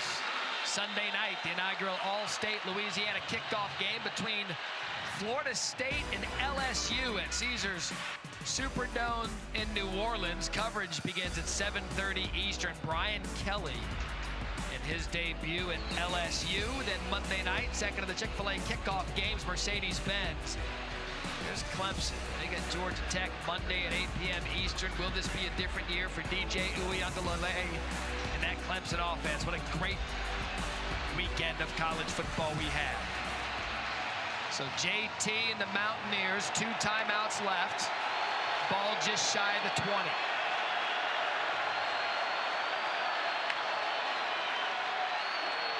Quick out of the backfield. Pitt's defense all over it. They knew that was going to Mathis. That was John Morgan, and a loss of 6. That Pitt defense starting to pin those ears back now. Look, they're deep along the defensive line, and they rotate a lot of players. And here you're going to see John Morgan. You see him get out here on the perimeter and make the play against Mathis. Look, watch these defensive linemen, all these single-digit numbers. Don't think that they're linebackers. They're defensive linemen. Morgan, 6. Cansey, number 8. David Green, number 2. These guys will run and hunt after your ball carriers and your quarterback all night long, and there was a perfect example of it. So 2nd and 16. Crowd starting to come alive. They give to Mathis off the left side. Initially makes a tackler miss. Rashad Battle catches up after a gain of 2. But both of these teams have improved speed on the defensive side of the ball, in particular at the second level. You've seen it turn up already with Bengali Kamara. You've seen the athletic ability he has. You see the speed of the defensive lineman. But the offenses are going to have to earn it tonight, Matt. That's just a fact. I mean, because these guys are getting after it. Pat Narduzzi. Pitt, it's called their second come out of the half. 30 seconds in length. So Pat Narduzzi and Pitt take their second timeout. Clock operator. Please set the game clock to 2:25, please. 2:25. Let David Alvarez get all his traffic in so I can get mine in. Coming up, Twisted Tea halftime report. Reese Davis, David Pollock, Desmond Howard, the game day guys. Kirk Herbstreit going to take a look at Oklahoma State, Wake Forest, both in action tonight. A fast start for Tennessee and perhaps a week 1 upset alert. Of course, College Game Day was here tonight. They did their hour-long show. And I'm going to take the beautiful viewer behind the curtains. We're all leaving the hotel at the same time. And I'm going to tell every college football fan out there, the coach, Lee Corso, is a rock star. There was a line to get a picture with the great Lee Corso. Absolutely. And I tell you what, he's going to talk college football all season, as he should. Coach Corso and Game Day love seeing these guys here. Everybody wanted a picture with Coach, rightfully so. 3rd and 13 now. This place is starting to get loud. This is a big down for West Virginia. They do not want to give Pitt the ball back with the way their offense is rolling and the fact that they're going to get the ball in the second half as well. Daniels pressured. Ball's up for grabs. And it's caught by Bryce Ford Wheaton. That is unbelievable. That is going to be a first down West Virginia on what sure is to be an interception and an injured player. Officials come out for an injury to a defensive player. And that's Deslin Alexander down on the field. Looks like he's holding his right wrist. Lewis, what a play this was. I mean, you just see the pressure. You see Alexander on some kind of wrap stunt coming back inside. And JT Daniels is lucky to get the ball off at all. And there you just see Bryce Ford Wheaton again. That size, that ability to go up and get the football. That's a huge play on the part of Ford Wheaton and a missed opportunity on the part of the secondary of the Pitt Panthers. So when you saw Alexander come in, let's take another look at the catch here by Bryce Ford Wheaton. I mean, he got 15 on the number. I mean, you look at some of his measurables. This kid's got everything. Look, he's got a 40-inch vertical at 6'3 plus. But there's a reason why Graham Harrell was so excited about him and really said, look, we expect him to make big plays on the football, and he has to step up for us. And just look at him here. 6'3", 224, 6'4", 211. Sam James, the small guy at 6 foot 182. But the thing about these guys is they have little man movement skills. They don't move like big players. And I'll tell you this, look, Bryce Ford Wheaton, he didn't even go up and extend for the football and really extend his catch radius on that catch right there. And Eric Hallett, number 31, the safety for the University of Pittsburgh, is going to kick himself for not going up and taking that ball out of the air. He was waiting for it to come down. He could have had an interception and really set his team up. You know, Graham Harrell said not much wide receiver depth for them this year. 3 of the top 5 pass catchers from last year gone. Is the 2-time captain, Deslin Alexander. You see they're holding that right wrist. And Lewis, it looked as if when he got in on JT, as JT was coming through, Deslin went for the block, and that appears to be the wrist that he hurt. Yeah, you see him wrapping back inside. Yeah, you don't want to speculate on injuries. You don't really know what happened right there, but he was trying to go ahead with that inside hand, match the hand of the quarterback, and try and see if you can get a strip. I mean, he played it perfectly, executed it perfectly as far as his technique trying to go for the strip. You just hope he's okay because he is an A+, just great teammate, and they need him out here on the football field. So 26 starts for Alexander. John Morgan comes in the game. Remarkable first down for West Virginia. Still 2 timeouts. 2:08 pressure. JT gets it off to Bryce Ford Wheaton, and another big play for 0. JT stood in there, took the hit, gain of 12. And a first down, West Virginia. Yeah, you're seeing JT starting to settle in because Pitt is getting after him. That was Sebastian Dennis that hit him right there. Pressure again. Daniels again escapes. And that pass falls short. Deslin Alexander's replacement, John Morgan, got off the ball like a rocket. Came around the edge on Wyatt Milam and almost had another big play for the Pitt defensive front. But JT Daniels right now, look, we said in the open that this was going to be on him. It's going to be on his ability to make good decisions. You see right there, John Morgan, perfect pass rush, just lost his footing at the end. And JT Daniels, good awareness to step up, slide out to his left, and prevent the negative play. I mean, this game turned into an energy drink. Minute 48 here, second quarter. 2nd and 10, handoff to Mathis. Mathis space, Mathis first down. John Morgan missed the tackle. Gain of 18. Here comes the tempo. Everything switched immediately. Pat Narduzzi calls a timeout thinking they're going to get the ball back. And now West Virginia is on the move. Mathis corralled, brought for a tackle for loss. And how big is this? It's Morgan who replaced Alexander. Yeah, you talk about an energy drink. John Morgan right now, I mean, man, he is just all over the field. And you see him out. They're subbing in and out. You see Deion Hayes coming in for him to give him a blow. West Virginia, it's called their second timeout. 30 seconds in length. Please put 1:27 on the game clock, please. 1:27. You wonder why in college they recruit defensive linemen the way they do, and they try and draft them in the pros the way they do. It's the hardest thing in football is to rush the passer. It's the physically most taxing thing in the world to do. And these guys on both of these defensive lines for both teams are getting after the quarterbacks. All right, so Pitt, West Virginia here, minute 27, up 10-7 is Pitt. Lewis Riddick, Matt Berry on the call. First Thursday night game of the season. And Lewis, anytime you have an opportunity to build up a game and a rivalry that's been gone for 11 years, you hope that it lives up to the expectation, and so far it has. Oh, look, it absolutely has. You're getting a little bit of everything. You're getting some good physical play and good hitting. You're getting some big plays in the passing game. You're getting good special teams play. You're getting some turnovers. Nice, tightly contested game, exactly the way you wanted. And now West Virginia is on the move. So far, it's defined what makes college football beautiful. 2nd and 15. Johnson motion out of the backfield. JT is going to go to him. He's open on the side and a gain of 5. Devonshire forces him out of bounds. So both teams one timeout. Under 2, clock stops. Player goes out of bounds. And a big third down now to see if Pitt can force West Virginia into a decision. But Pitt's defensive line, especially on the right side of the defensive line, John Morgan.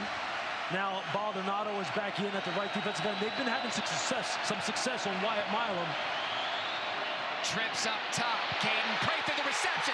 Prather makes a man miss down the sideline. And a first down, West Virginia. Servassier Dennis shoved him out of bounds at a gain of 23. Mountaineers in business. That size and speed on the edge. Graham Harrell saying, look, I don't have to throw the ball down the field all the time in order to take advantage of my players on the perimeter. I'll just get it to him quick. My quarterback's getting hit.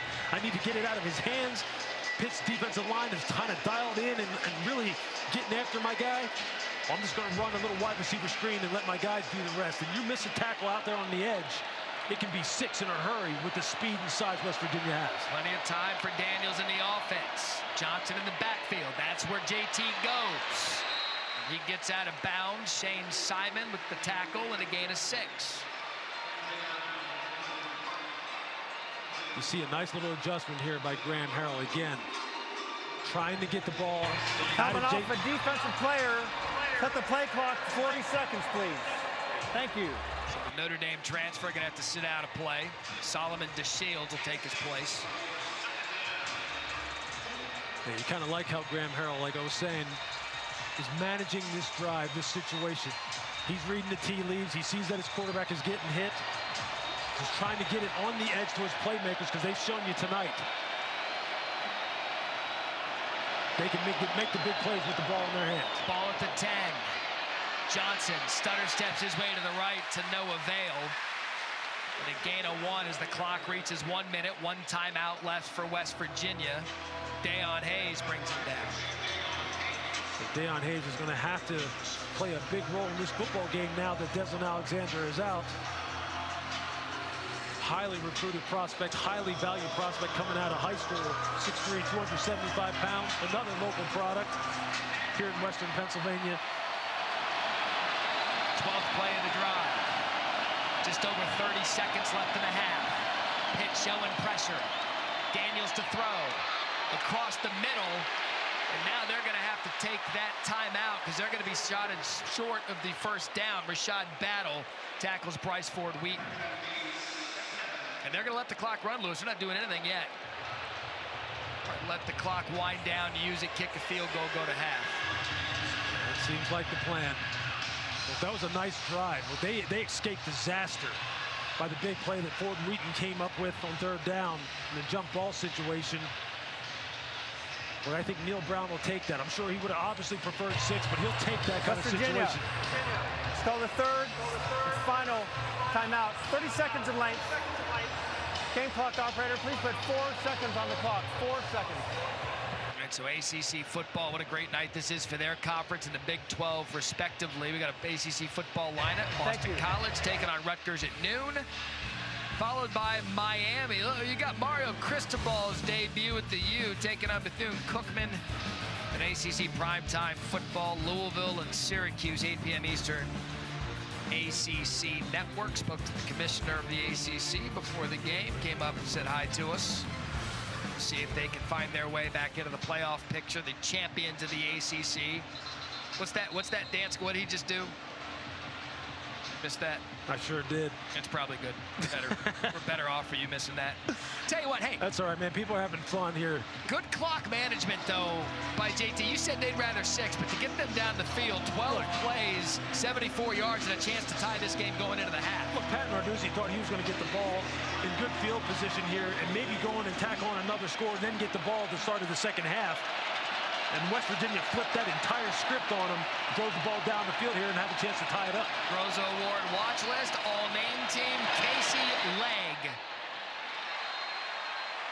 On for the field goal attempt, and it is good. And we have a tie ball game at the half of the return of the backyard brawl. 10-10, West Virginia. And Lewis, why wouldn't it be? That's the way it is, right? I mean, look, obviously I would say throw records out the window, but none of these teams have a record coming into this game. But when they're talking about a rivalry game, both of these teams are revamped and improved. This is what you would expect. Pitt's going to receive the second half kick. We've seen some of the emotion. We've seen some of Graham Harrell's new offense. We've seen Keaton Slovis, the transfer, make some plays as we go down to Harry Lyles. Guys, I'm here with Coach. Coach, what did you like out of your guys in the first half? What'd you not like? There's a lot of things I didn't like. I don't like we don't high point the ball on a third down. We hit the quarterback and give him a first down in a 2-minute situation. I mean, it's little things like that. All you got to do is go get the ball. He's not throwing it to you. We haven't been very good on third down defensively. Don't like that at all. We got to make plays on third down. What's going to be the message in the locker room? We knew we were going to be in a brawl. This wasn't going to be an easy one. We got a tie game at the half, and we talked about playing 4 quarters. We're going to get 4. Sounds good. Thanks, Coach. If you came looking for the backyard brawl, boy, are you getting it. Tied at 10 apiece. Coming up after the break, it's the Twisted Tea halftime report.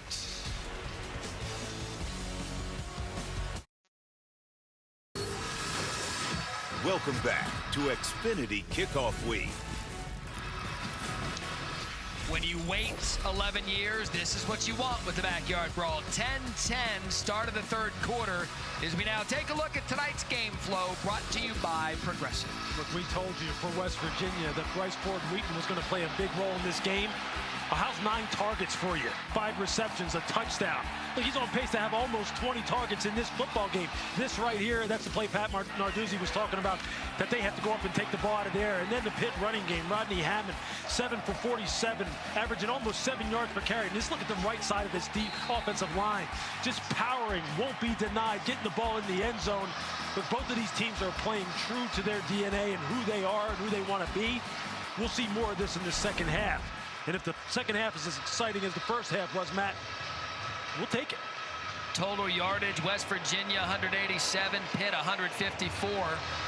Izzy Abanikanda got the start, but it's been Rodney Hammond taking advantage of his opportunity. Pitt deferred to start the game, so they will begin with the ball here in the second half. Abanikanda is going to take this at his goal line, make a couple of men miss. Ball is out. Looked as if he spun around. He held on to it. He's going to get the ball at the 25 is where Keaton Slovis and Pitt start. Louis Riddick, Matt Berry back in with you. Our Thursday night kickoff has been as it was billed to be. Backyard Brawl, 105th meeting. We've seen some physicality. We've seen the new quarterbacks make plays. This is everything, Louis, we thought it would be and more. Yeah, I thought we set it up perfectly in the open. It's about the physicality of Pittsburgh. The offensive line really trying to establish its dominance, and it's had real good moments. And then for West Virginia, it's going to be about the playmakers on the perimeter. These wide receivers are fantastic to watch. I mean, they are just high risers. And I think we're going to see Graham Harrell take his shots once again in this second half and see if they can produce some explosives and win this football game. So just shy of the 25-yard line of Badakanda going to start the half. Play fake. Slovis going to take a shot. Has Mudfield. It's incomplete. Wesley McCormick on the coverage. And how about that aggressive ball play? That is Cignetti to start the half. Look, that is typical of a play caller of Frank Cignetti's DNA. We pounded you with the football in the first half. We put a lot of big personnel on the field. In the second half, let's just see if we can run a two-man route off a play-action pass, protect it up, and strike you right in the heart in the beginning of the second half. And Mumfield was there. Keaton just missed it. As we begin the second half, give me a key for this Pittsburgh offense. Just continue to protect the quarterback and run the football effectively. Take your shots. That's who they are. You know, football's pretty simple sometimes, man. They just need to do what they do best. Let's add a Badakanda for a gain of 2. On the other side of the ball, Louis, we had talked about it in the first half. Give this West Virginia defense credit. At least in their first half of football 2022, look much improved in athletic from a year ago. Defensive coordinator Jordan Leslie, look, you could tell he was kind of trying to hold back at how excited he was at the level of athletes that they have, especially on the second and third levels, at the linebacker level and at the corner positions. And we already seen it tonight. Wesley McCormick almost has an interception. I mean, we've seen all of these guys flying around to the football and making big plays for this team. So an early third down for Slovis, has to escape the pressure, and he can't. A sack by Jared Bartlett, and again, that pass rush for West Virginia providing problems. Well, Jared Bartlett is the guy who really can rush with speed, and you see him come around the edge and then work back up in the pocket. You see Dante Stills on a wraparound stunt. You see him get in on it as well.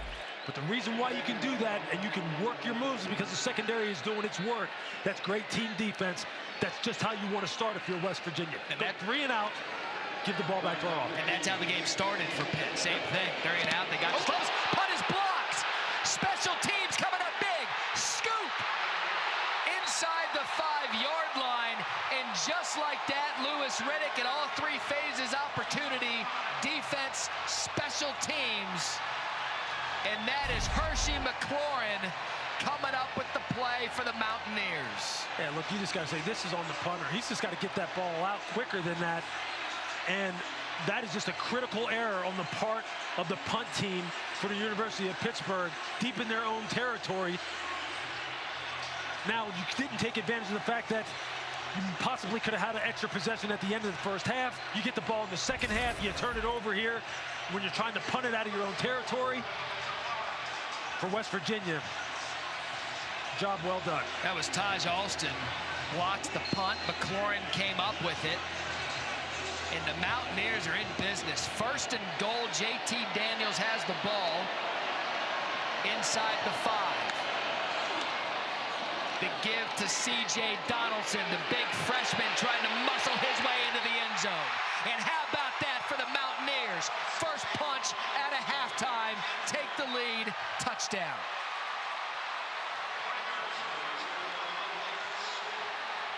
We could tell that the West Virginia coaches were holding something back about C.J. Donaldson. They said, look, you'll see him at running back. I'm like, but he's a tight end. You'll see him at running back. And this is why. That is a big man. 1, 2, 3, 4 Pitt defenders. C.J. Donaldson goes 6'2", 240 pounds. Decorated high school athlete out of Florida. And he's made 2 big-time plays for West Virginia tonight. Comes from Gulliver Prep in Miami. He was listed as ESPN's 152nd tight end in the country. And right now, he's a #1 running back at West Virginia. Gave the Mountaineers the lead to start the 3rd quarter. We see it all the time, some complimentary football. You had the special teams and the blocked punt. You had a scoop, and then you had a touchdown from the true freshman. Right now, West Virginia, they make a statement, up 17-10, early third quarter.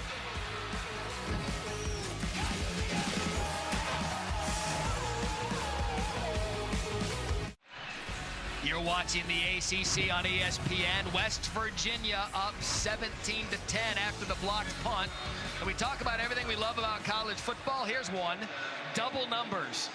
I owe C.J. Donaldson the credit for the block on the punt.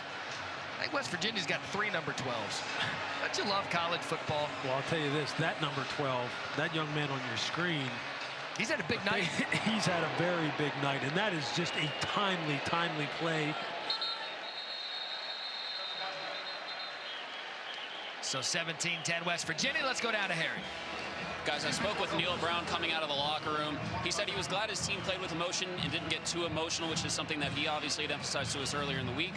One thing he did not like in that first half was Pitt took advantage of their turnover and they didn't do the same. Obviously, they just came out here in the second half and did that. So I think it's safe to say that they're pretty happy over on that Mountaineer sideline. Also, expect them to take some shots here in the second half. Thank you. They couldn't have scripted a better start to the second half. They get the field goal to end it, send it to halftime, tie this thing up. You think Pitt gets the extra possession after deferring, and here we go. They get the lead 17-10. Neil's got to be feeling good. But situational football is something that they have made some plays with on third down. In particular, in the red zone, they've come up big. Special teams coming up big. Let's see what Slovis and Abanikanda can do if they could come up big for the Pitt offense, and Cignetti sends it right up the gut for a gain of 2. Look, there's no reason to panic on the part of the Pitt Panthers right now. Stay true to who you are. Run the outside zones. Run the, the 21 personnel fullback leads with the tailback following them through the hole. Run the powers, run the counters, and then utilize your play-action passing game. They have to stay true to who they are. They're down 1 score. A lot of ball game left. This is far from over. So 2nd and 8. The fake to Abanikanda. Pressure coming. Slovis sets his feet. Takes a shot. Has a man dropped. Bub Means had his man beat. Slovis put it on the gloves, and he couldn't come up with it. That's their DNA. You see Bub Means. He has Wesley McCormick beat. That should be 6. And that is a nice throw by Keaton Slovis. Bub somehow maybe loses it in the lights a little bit, misjudges how far out he needs to really reach and extend for the football. You see Taekwon Underwood, the wide receiver coach, encouraging him, hey, telling him, look, we're going to need you. We're going to come back to you. But that's a big opportunity miss right there for Pittsburgh. Bub had the fumble in the first half, a drop there. Slovis over the middle, that's caught. First down, Jaden Bradley. And a good job by Slovis over the middle and a gain of 16. Frank Cignetti dialing up those high-low crossers, really trying to take advantage of those underneath defenders, running a receiver in front of the underneath defender and then wrapping someone around behind him off a play-action pass. When those second-level linebackers step up to honor the run, the throwing window opens. It's been there all night for them.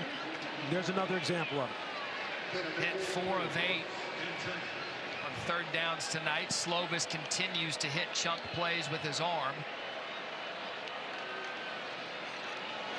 Give up the middle to Abanikanda. And he just hasn't been able to get it going as Abanikanda. Tonight it's been Rodney Hammond able to find some creases in that defense. Abanikanda 7 rushes, 13 yards. Yeah, look, he's just had to continue to be patient and continue to pound it up in there in that run game. That's a nice play by Jazir Cox, a transfer from North Dakota State, who plays that nickel position, what they call the spear position for West Virginia, coming down in the force position and making the tackle. Abanikanda, look, he'll get his touches. We'll see if he can break one, but give credit to West Virginia's defense. Another play fake from Slovis. Another opportunity. Takes a shot downfield. 2 Pitt receivers in the area. Rashad Ajayi comes up with a deflection, and that was clearly miscommunication on behalf of the Pitt wide receivers. Yeah, you had 5 Jared Wayne and 10 Jalen Barton right on top of each other, and that's just obviously a mistake by one of the two wide receivers there. And look, the play-action passing game is working, though. It is working. They are getting receivers open. They have chunk plays there to be made, but they're just not able to connect. So structurally, if you're Frank Cignetti, you go, look, I know I got him right where I want him. We just got to hit the plays. 3rd and 9 for Pitt. Slovis again over the middle and a big hit on Mumfield.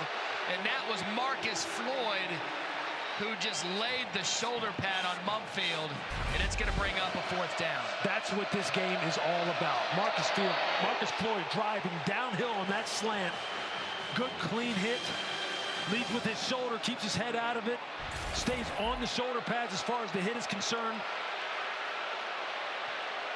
That's just good physical football. And I'm glad you brought up clean, because in this day and age, when targeting is prevalent in the sport, that was just good football by the West Virginia defense and a clean hit by Floyd. Well, I think we've all seen just physical football be penalized because referees err on the side of caution, and I get it. I understand why. But football's a physical game. And there was a great example of it. Vanderhaar, a much quicker punt delivery than the last one that got blocked. And so Reese Smith takes it at the 8-yard line. 41-yard punt. West Virginia with the ball in the lead.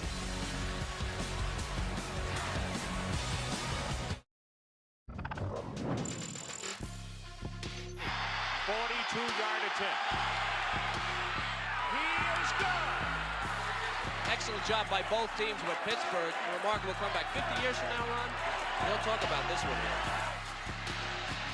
1989, Louis Riddick, the floor is yours. They said on the broadcast, 50 years from now, they'll still be talking about that game. And what's it been, 32 years? That's right. Around that? Man, time flies. But look, the emotion that you saw at the end of that game, the exhilaration on the part of the Pitt Panthers and the team that I was on, was just because of the fact that we were down and we were just getting beat. In this game, what that shows you, it's a 60-minute game. And that's exactly what this is going to be here tonight. You were down 31-9. Incredible. This one's 17-10. Here comes the pressure on Daniels. Ball is out. John Morgan got back there, stripped JT Daniels, and West Virginia fortunate to fall on it. And may I remind you, Morgan is in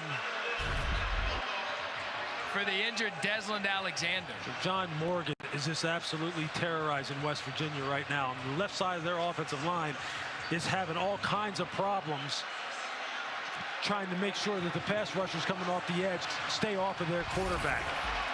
A prime opportunity right there to maybe get a score or get your offense set up, but the pass rushers come. All kinds of movement there. Ball spotted on the 1.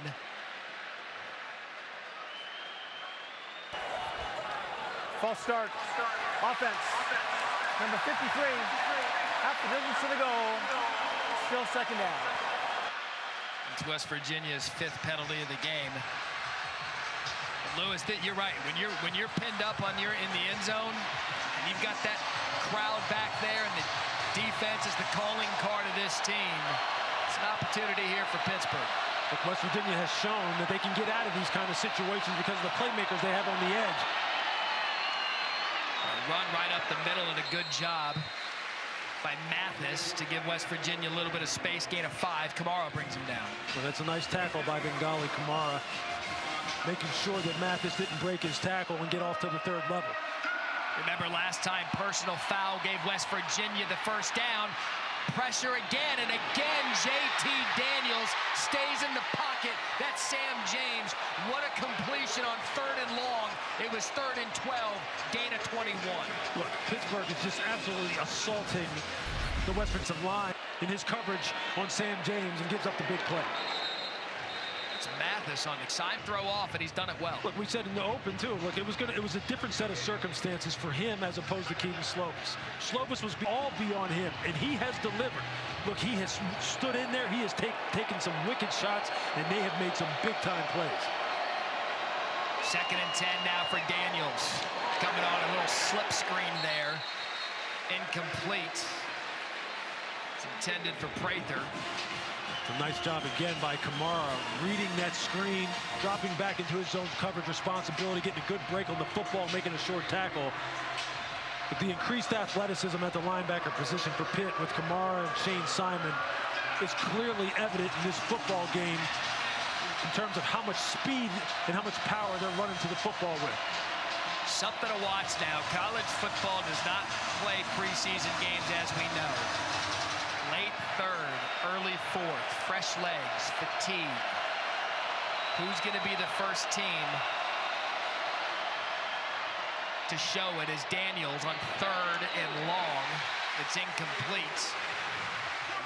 Pittsburgh able to get out of that one, forcing a West Virginia punt. That was a nice job by the Pitt secondary. You see Marquez Williams right there on your screen. They had great coverage, read the route combination perfectly. The safety Eric Hallett over the top, at the top of your screen, playing the deep safety position. Forced JT Daniels to throw the football away. So Konate Mumfield deep to receive the punt. Oliver Straw, he's had a busy night. Both punters have.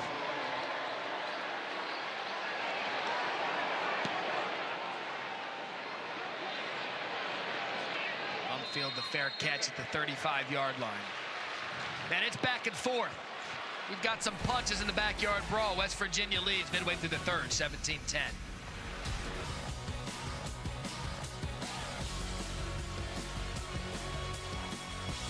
Taco Bell Live Más Student Section of the Year contest has returned to celebrate. Taco Bell will be providing rewards to students all season long. And right now, Pitt Student Section has the lead because tonight's attendance, 70,622. That's a Pittsburgh sports record. Look, they said all along that this game was going to be one of the biggest, if not the very biggest, in the history of this town. Give it a green check mark. Mission accomplished. It's Rodney Hammond for no gain. Mission accomplished for Lee Koba. The nice tackle. Look, Lee Koba has been all over the field. The unquestioned leader of this defense right now at the Mike linebacker position. He's a guy who can make plays in the run game. He can make plays in the pass game. You're going to see him here to stay inside out on the football, track the football, making sure clean tackle, no yards after contact. Jordan Leslie said it's unquestioned. That's our alpha at the second level at the signal caller position. He's going to need to play a big role, and he has done it. West Virginia showing pressure, and again the handoff, a fake the handoff over the middle to Jared Wayne. Wayne makes a man miss. Jared Wayne off to the races, inside the 20, 10, 5 to the 3.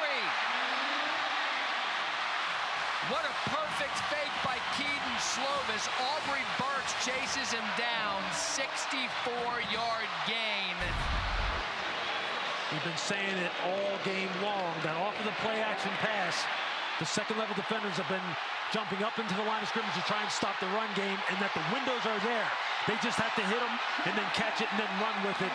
Frank Cignetti has stayed true to who he is philosophically, and that's what the result is. A big, explosive plus 20-yard play that can just blow this game wide open. Wayne had been quiet, hits the big play there. First and goal, Pittsburgh. Hammond in the backfield, I formation. Hammond up the gut. And they mark him short. One mark short, one mark touchdown. It looked like he might have been across. So they're going to give Rodney Hammond the touchdown. That was a muddy goal line there with all the bodies. At least for now, Pittsburgh an extra point away from tying it. Yeah, you can just see the surge. Really, West Virginia does a decent job of really kind of meeting the physicality at the line of scrimmage. But Rodney Hammond has run with a lot of authority all night long.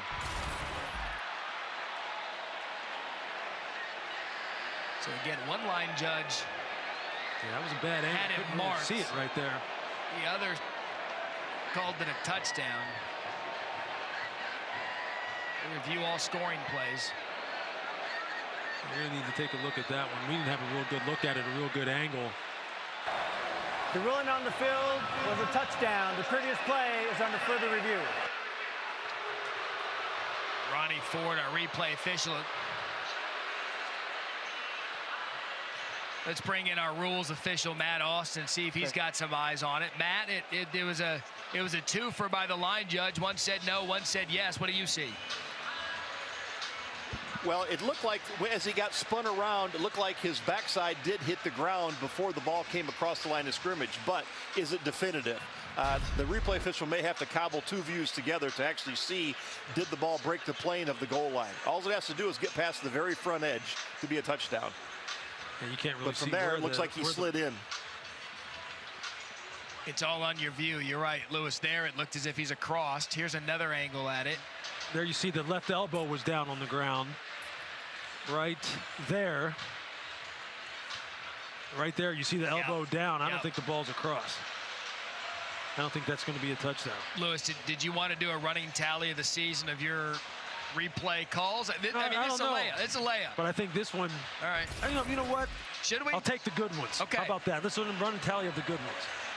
We're going to do the Lewis Riddick rankings this year. See if he can bat 1,000 on the replays. I think you and I would agree we'd probably both be stunned if this wasn't overturned. But again, Rodney Hampton, look, he's been the guy tonight. 9 carries, 48 yards. In a running attack, only 69 yards rushing for Pitt. They continue to say this is going to be what we do. Yeah. And it's going to eventually hit. Yeah, that time they just changed it up a little bit and went over the left side, looked the right side behind Cradle. And Gonzalez, that's where they have really gotten a lot of the chunk yardage in the run game. Let's see if they try and run it to the right side here. After further review, the ruling on the field is that the runner was short of the goal line at the half-yard line. It will be second down in that spot. So touchdown off the board, second down for Pitt. Lewis Riddick, 1 for 1. Yeah, Matt, I'll take it. I'll take it right now. The layup line. But look, I think you have to continue to lean on this offensive line, especially down here in these short yardage situations. They've been getting great surge. Hammond has been running the ball with great pad level, second effort. Yeah, my guess is this will be Hammond right up the gut again. Oh, about the fullback. Up and over. Touchdown. Score 1 for the fullback, Daniel Carter. And now we've got flags on the field, some extracurricular activities. Is Pittsburgh now an extra point from tying it up? Daniel Carter, again, someone who Frank Cignetti really likes. You see the surge at the line of scrimmage on the right side. Ball clearly breaks the plane. I think right there it broke the plane. But that's a 240-pound running back now. He's built and he's different. up there now. He's built different for a fullback. Well, they said he's more than just a blocker. This is a guy who could do it all, but they have a stable of running backs, and they want to get him on the field, so he's lining up at fullback. But he could easily run the football from an I formation or be a primary ball carrier. They're going to sort out the drama there near the goal line after Carter scored. Let's see what they call. The result of the play was a touchdown. After the play, unsportsmanlike conduct, defense number 91. That 50-yard penalty will be enforced on the kickoff. That is number 91's first unsportsmanlike foul. So it's Sean Martin, unsportsmanlike conduct on him. We talked about earlier, late in the game. Mental mistakes. See who can lose their cool and keep their cool. But field position is something that obviously coaches covet. They don't want to give it away because of stupid mistakes and lapses in judgment. That's the kind of thing that can cost you in a game like this that's tied 17-17. Here with about 6 minutes left in the third quarter. But this is exactly what we expected, man. We expected a tough, hard-fought football game with a lot of big plays, some good physical play in the run game, defensive lines making big plays, wide receivers going up and taking the ball out of the air. Like, it's got everything that you want. Including in a week 1 and a great fan base. I mean, look at including students body surfing. I think we've checked every college football box you could have tonight. This is why you love college football. I mean, he's having fun. So are we. I mean, we've even gone back to the the 80s with a fullback. I mean, West Virginia's in the Big 12. They haven't seen a fullback since the Carter administration. Yeah, and I think, you know what, with Pittsburgh's personnel, man, look, they can come out and really try to bludgeon you with some old school 12 personnel, 13 personnel, 3 tight ends, 13 personnel with extra linemen in the game and run a pro-style offense, or they can spread you out and throw the football all over the yard too, because Keaton Slovis, as you've seen tonight, is a very polished quarterback that I can guarantee you that all the pro scouts that are over here in the box next to ours are checking out very, very specifically tonight. Squib kick to Sam James, good special teams for Pittsburgh in a Labor Day weekend. Man, are we going to have fun. We're just getting started here in Pittsburgh with the body surfing and everything in between. We've got college football coming out from everywhere. ABC, Georgia, and Oregon, the big one, Notre Dame, Ohio State. Can't wait to see if Luke Fickell can go into Woo-Pig and get Arkansas. Sunday, Brian Kelly makes his debut. Saturday, Billy Napier makes his debut as we take a look at this week's college football rankings brought to you by Verbo. Right now, I'm of the belief that preseason rankings are good for TV conversation, and that's about it. But there they are, top 10. Well, there's some heavy-duty teams right there, some heavy-duty artillery that's yet to play. But, man, we've got a great game here tonight. Now, let's just see what Pittsburgh can do defensively. Can they get off the field, not give up the big plays, and can JT Daniels continue to execute? There's all kinds of miscommunication by both sides of the ball there. It's week one. Some of this is going to happen. Prior to the play clock expiring, West Virginia called their first time out of the half. So Pittsburgh was running guys on and off. 30 seconds in length.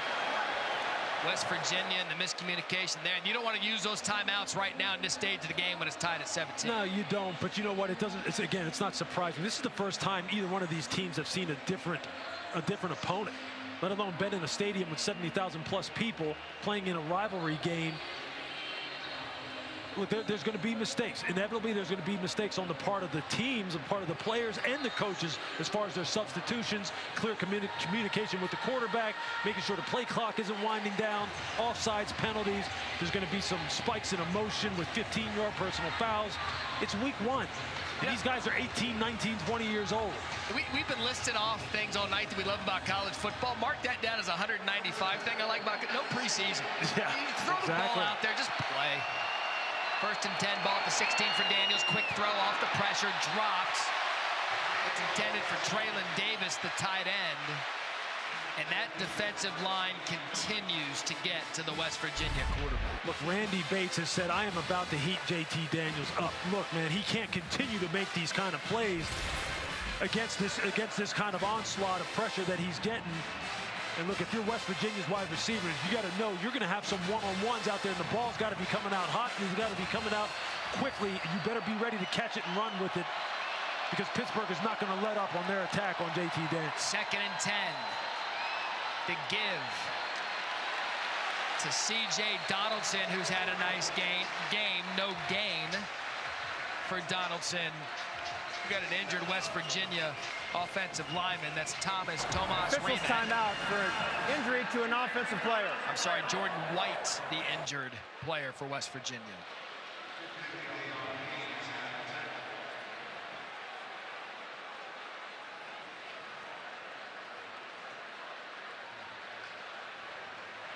Yeah, we don't speculate on injuries on air, but something to watch, especially during the season, cramps. Yeah, look, it's late in the game. You're not practicing this long. Look, it's warm down there on the football field, man. Again, like you said, we don't want to speculate as to what happened to him there, but it's warm down there, and this game is high octane. There is a lot of energy being expended on this field.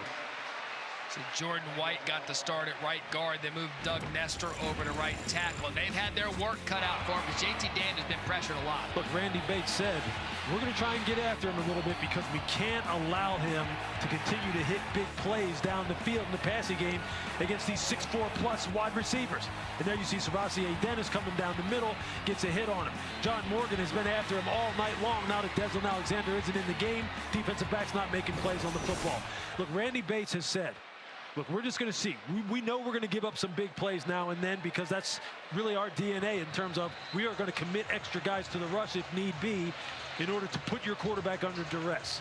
So we live with it, and we may die with it now and then in terms of the big plays, but we think we're going to make more plays against your quarterback than he's going to hit against our secondary. But we're going to find out here because Randy Bates is definitely heating it up. Last year, second in the nation in sacks. Most of that defense back for Pittsburgh. 3rd and 9. Jaquay Hubbard in now. On a big play here in the 3rd quarter, tied at 17. Daniel sets his feet over the middle, intended for Bryce Ford Wheaton, incomplete. MJ Devonshire on the coverage. West Virginia's going to have to punt.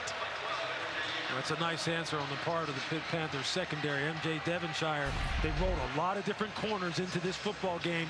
You see him there with the inside stab, and then come back on the slant. Maybe gets away with the grab of the jersey right there. But he's playing it physical. The referee's letting them play. And that's the way you're going to have to play up against a guy who has you outweighed maybe by 25 pounds and about 3 inches in Bryce Ford Wheaton. So another punt for West Virginia. Mumfield's been fair catching him. He does so again at the 38-yard line. Aerial coverage provided by Goodyear, celebrating the challenge of the road. Games everywhere. Are you ready for the road? Goodyear or driven? We walked into the stadium. We saw that blimp fly over the You know what? I didn't even get a chance to see it. And I know that. Look at that shot right there. I've been talking in the production meetings all week about I just want to see the blimp. I just know when the blimp is here, it's a big-time game. I didn't even get to see it. Look at that shot. I mean, that's football. It's beautiful. It looked good. I'm sure Goodyear wasn't happy that I just butchered that read either way. It's a fun look at the football field as time of possession. You're not surprised with the offense Pitt runs well in favor of the Panthers. Let's see what they can do here. Tie ball game. Rodney Hammond in the backfield. He's going to get it on 1st down. And again, West Virginia's defensive front has played solid tonight. Lee Koba makes the tackle.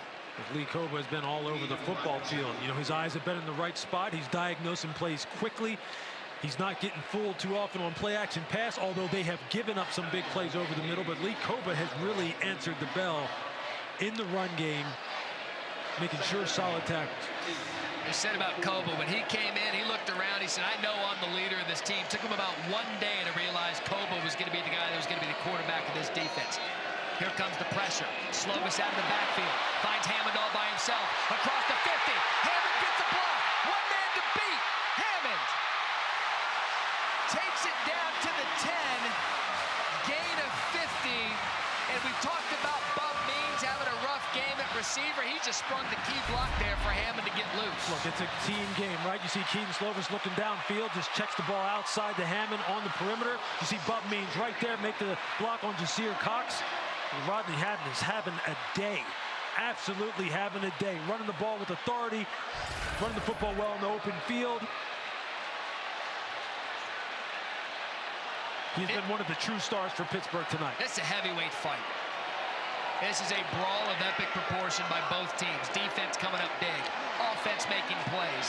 Hammond off the right side. Hammond staying up. Hammond getting around the offensive line. In for a touchdown. Pitt takes the lead.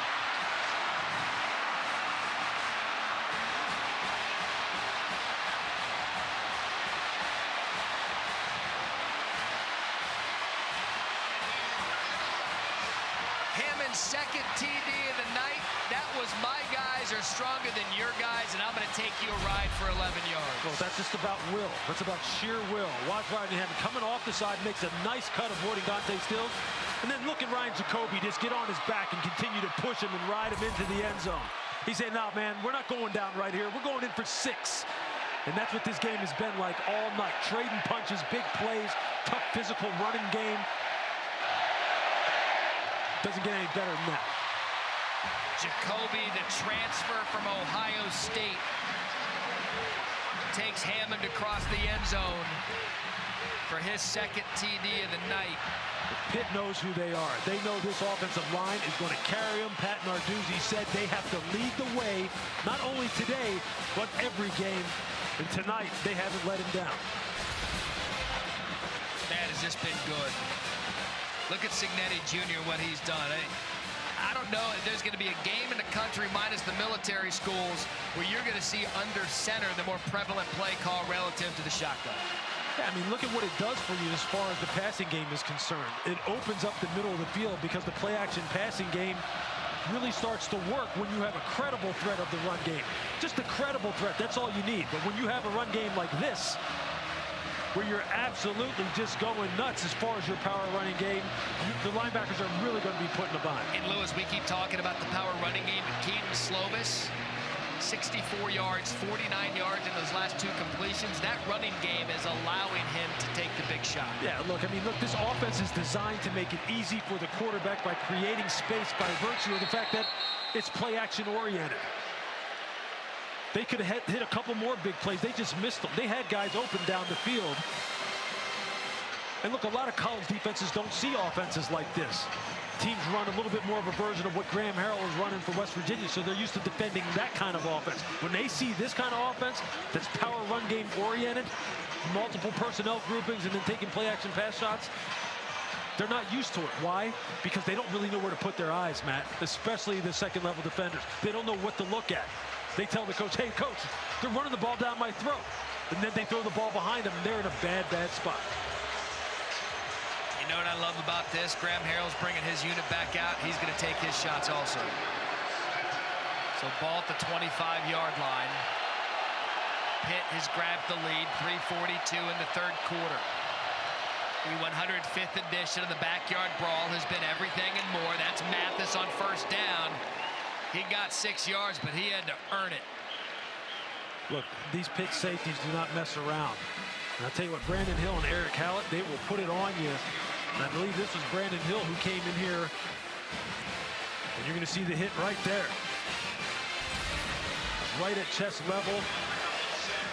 See what you're hitting, run through the target. Textbook. 2nd and 4. Ground game. Mathis brought down after a gain of 1. Servassier Dennis on the tackle. Got an update now on Deslin Alexander. Let's go down to Harry. Guys, Deslin Alexander is down here in street clothes. He told me he is done for this game with a shoulder injury, but he is down here. He's active. He's been one of the leaders on this team, as they told us during the week, and he's still doing that now, even though he's not going to be in this contest anymore, guys. 2-time captain. Started playing football his junior year in high school, and now he's going to watch as John Morgan's come up big in his stead. Big third down.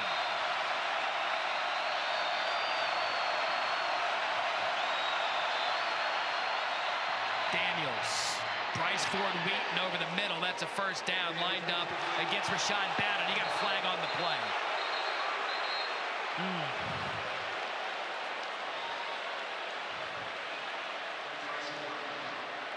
You see Brandon Hill. This is an interesting one. Brandon Hill came in to kind of finish Bryce Ford Wheaton off. We're going to hear what David Alvarez calls. Matt Austin, are we headed for our first targeting call of the game? I hit him in the back, on the shoulder. And this is going to be a close one. It depends on where the contact occurs. He is a defenseless player, so you cannot hit him in the head neck area or with the crown. The crown is definitely not a factor, but where did the contact take place? Defense, number 9. The previous play is under review for targeting. Yeah, that looks like it was a little lower than in the head and neck area. That looks like it caught him on the shoulder at first glance. I mean, his head does whip and have like a whiplash effect. Let's keep Matt Austin with us. Matt, game 1, week 1, fans tuning in. Let's give everybody a refresher on targeting 2022. Well, again, he is a defenseless player because he just caught the pass and can't protect himself yet. But this hit is, I agree with Lewis, this hit is low enough where I don't think this should be targeting. So I would like to see this overturned. He's running right back out there. Yeah, look, I mean, he catches him on the upper part of the arm, right there, right on the side of the shoulder. Not leaning with the crown of the helmet. And look, it looks like a tough hit, and that's exactly what it is, but it looks like it's a clean hit. I mean, that's a close one because of the body language that Bryce Ford Wheaton has, and you see how his helmet goes. There is no targeting. Number 9 remaining in the game. The result of play was a first down. And I say that because we chalk one up for football. Yeah, exactly. We chalk one up for a good, clean hit. He knew he couldn't go at him with the tip of his helmet. Yeah, that's smart football. Look, give these guys credit who are playing football in today's day and age. Their strike zones have been limited drastically as far as how they can hit, and they have to be precise. I mean, they have to be snipers as far as tackling is concerned, and there's a perfect example of it. And good, clean hit, but a tough hit. They're learning. That's right. And this has been in for a while, and it seems to be helping the game, albeit we'll probably scream at some point of a targeting call we don't believe is one, but at least, again, if you're a football fan at home, cheers to you. 1st and 10, West Virginia.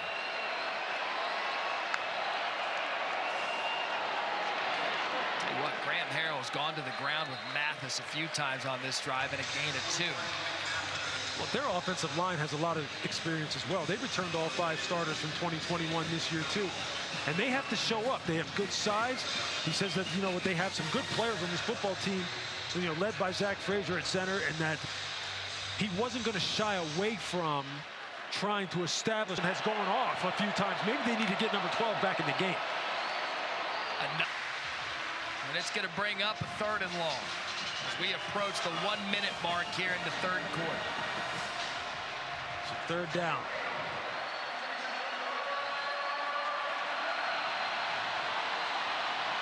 Daniels taking a shot. Flag on the play. Intended for Cortez Braham, but Pitt was trying to get a player off the field. He dove at the sidelines, but I'm not sure he got off in time.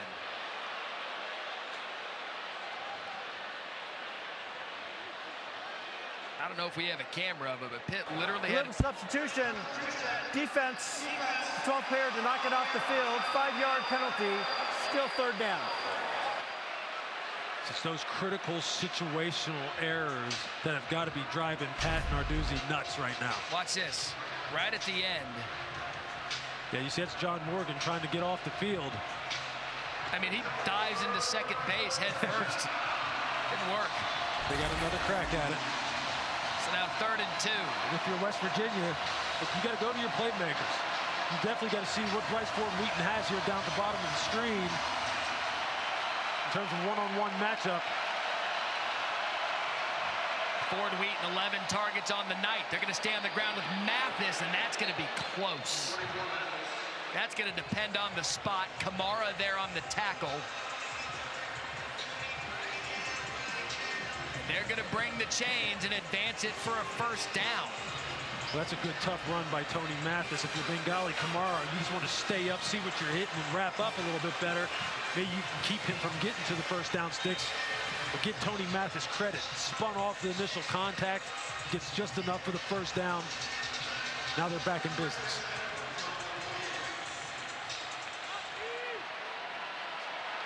Under a minute in the 3rd quarter. They got Big Boy back in the game. I mean, they found something with the running game, and they found something with C.J. Donaldson.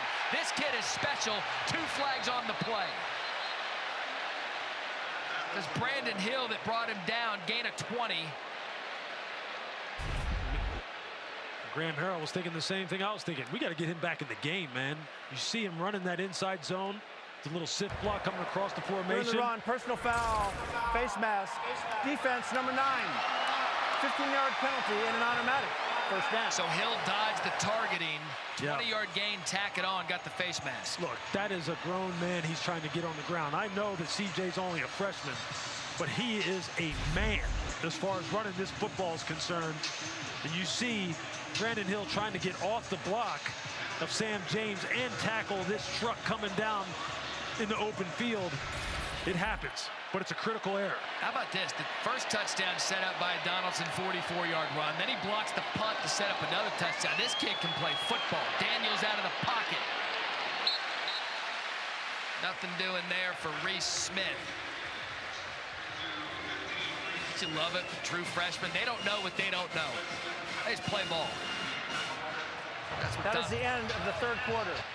Ooh, yeah. What do you think? 24-17. We waited 11 years. 105th play. Don't go anywhere. Fourth quarter of the Backyard Brawl is coming up next. Quarter as we continue Xfinity kickoff week. I mean, is this good or what? Look, I mean, look at this atmosphere. What more do you want out of an atmosphere, rivalry game, opening weekend, one-score game? Let's go. Here comes JT Daniels. He's going to take a shot at the end zone. And what do you know? Bryce Ford Wheaton puts West Virginia an extra point away from tying up the Backyard Brawl as we start the fourth quarter. Second TD of the night. Look, the kid, the young man, he is a stud. He's just a flat-out stud, and they know it. He has 12 targets in this game. They're going to run these back shoulder jump ball situations, and they're going to say, our guy is bigger, stronger, better than you. And look, Randy Bates has run a number of different corners out there on him. He's had A.J. Woods on him. Rashad Battle's been on him. M.J. Devonshire's been on him. He's beat them all. He's beat them all, and you better give him some help. Otherwise, that's the kind of guy who will win the game for you. 7 catches, 83 yards, 2 touchdowns. 9 plays, 75-yard drive. Ruling of the touchdown is under further review. So we're going to have another look at this. I mean, it's week 0. May as well get your reps in. You see him here. Nice adjust the football, foot down. All right, so Matt Austin, they're looking at whether or not he had complete control. Is that correct? I believe so, yes, because he definitely had a foot down and a hip on the ground, so he was in the end zone. It's just, was he bobbling the ball when he touched down? And your thoughts? I think it's a catch. I think he did bobble a little bit, but as he was going to the ground, I think he secured possession, and I think this will stand as a touchdown. Agreed. That's his, you're talking about a 6'3", 6'4", 220-pound player here. I think it's a catch. Yeah, Neil Brown, head coach, West Virginia, told us, like, we look good getting off the bus. Yeah. And he wasn't getting these receivers. Again, 3 of the top 5 pass catchers from a year ago gone, but they still got 0 back. Sam James is the guy they love. Caden Prather. Yeah, you saw his speed on that little wide receiver screen earlier in the football game. But look, Graham Harrell said he needed his receivers to be bigger, play bigger, be more productive, be more consistent. And I said to him, well, a lot of that also has to do with better quarterback play. And he said, you're right. You're right. And if they got that. After further review, the ruling on the field of a touchdown stands. All right. If they got better quarterback play, then these wide receivers would look even better. And that's exactly what's happening. Debut at both JT Daniels and Keaton Slovis. JT 18 of 29, buck 50, 2 touchdowns. You know what makes rivalries great? There's going to be someone with 14:52 left in this ball game that's going to etch their name in the history of this game. Right now, Bryce Ford Wheaton, 3rd generation in his family to play in the Backyard Brawl, is making a case with 2 touchdowns. Now it's time for Pittsburgh to answer. Let's see what Keaton Slovis got. Frank Cignetti, offensive coordinator. What do you got? Week 1 featured college football lineup. Saturday, Sunday, ABC and the ESPN app. I love seeing what Bo Nix is going to do, the new starting quarterback at Oregon, Dan Lanning, the new head coach. I mean, look at these games in our lineup. Oregon, Georgia, Notre Dame, Ohio State. Brian Kelly at Florida State, making his debut at LSU. And a big year for Mike Norvell. They got the win week 1. Jordan Travis looked the part. Labor Day weekend, you win. So does the college football fan. Stetson Bennett, he's back for the Georgia Bulldogs. What a story he's been. Walk-on national champion, Sports Illustrated cover boy. So here we go. Pittsburgh's turn ball to 25.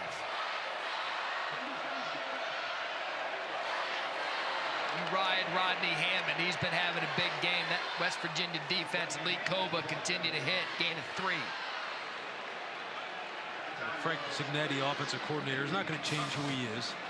He'll continue with his staple runs, two-back runs, what they call two-back bob runs, back on the backer, the fullback, and then running back behind him, the inside zones, the powers, the counters, and then they're going to hit the play actions off of it.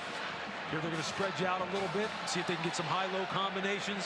So these receivers have made plays all game long. It's the tight end Bartholomew comes back into the picture. And again, it's Hammond up the middle. I tell you what, man, Lewis, they're content 3-4 yards a carry. That's what they're doing with Hammond, now 3rd and manageable. Yeah, exactly. When you have 3rd and short like this, look, you have the whole play sheet at your disposal again. You could run it again or throw it. And they've had great success off of play-action throws in short yardage distances like this. But think about it if you're a Pittsburgh fan on what you saw last year with Whipple. Yeah, it's a whole different philosophy. 486 yards a game, 41 points. This is a complete different look. Total philosophical change. Guess that's what Pat Narduzzi wanted. Now 3rd and 2, 3 runs, good enough.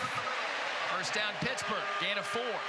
See there, they have a little bit of an RPO. You see Keaton Slovis reading that out. The receivers at the top of the screen were running slant routes. He's just reading and seeing if anybody's crashing down the line of scrimmage. He's gonna, if they're crashing, he's gonna pull it and maybe throw it. If they don't crash and he has some space to run, he's gonna hand it off. That's something Frank Signetti said that they would implement into their game plan. He said Keaton was capable of doing it. There's a perfect example.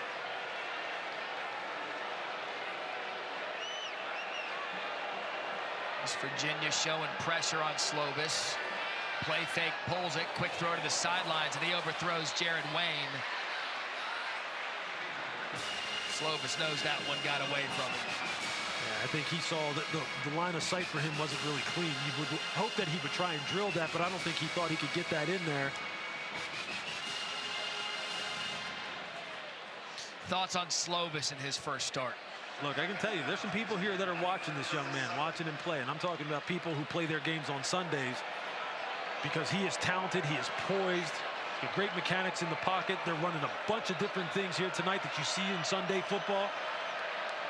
I think he's played very well. It's Hammond again off the right side. West Virginia not fooled. Dante Stills has had a nice game for the Mountaineers. It is apparent that Signetti and Narduzzi, they've given this game to Hammond. Abanikanda got the start. Hammond's been the big running back, 15 carries, 72 yards, and 2 touchdowns, and now 3rd and 10. But the big shot plays have been there. They have dialed up some great passing combinations that they just haven't hit on a few times that could have really blown this game open. You can't get too conservative because West Virginia has heated up on offense with their downfield passing attack. Slovis pressured, being chased, has to throw it away, and West Virginia, a great job. Pressure on the play by Dante Stills. He affected that play early, Lewis. Quarterback is outside the tackle box. The ball went beyond the line of scrimmage. And Slovis was never able to recover. Yeah, I mean, you're going to see Stills working on the right tackle, hits the inside move where he just gets the hands off of him and then just chases him down outside the pocket.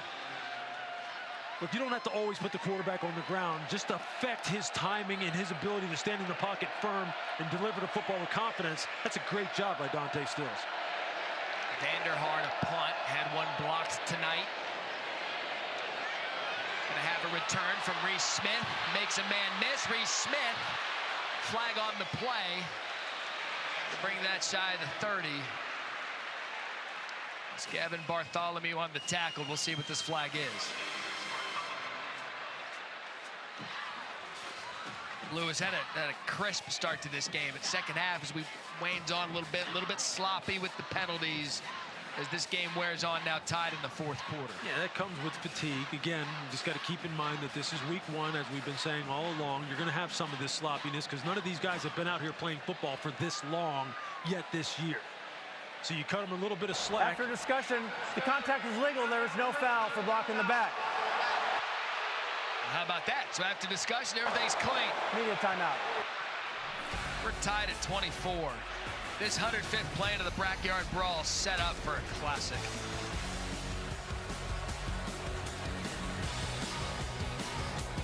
We've been talking about him all game long. He has showed up big for this football team time and time again. Anytime they have one-on-ones on the outside, JT Daniels says, "You're up, big boy. Go make a play for us." And he has delivered.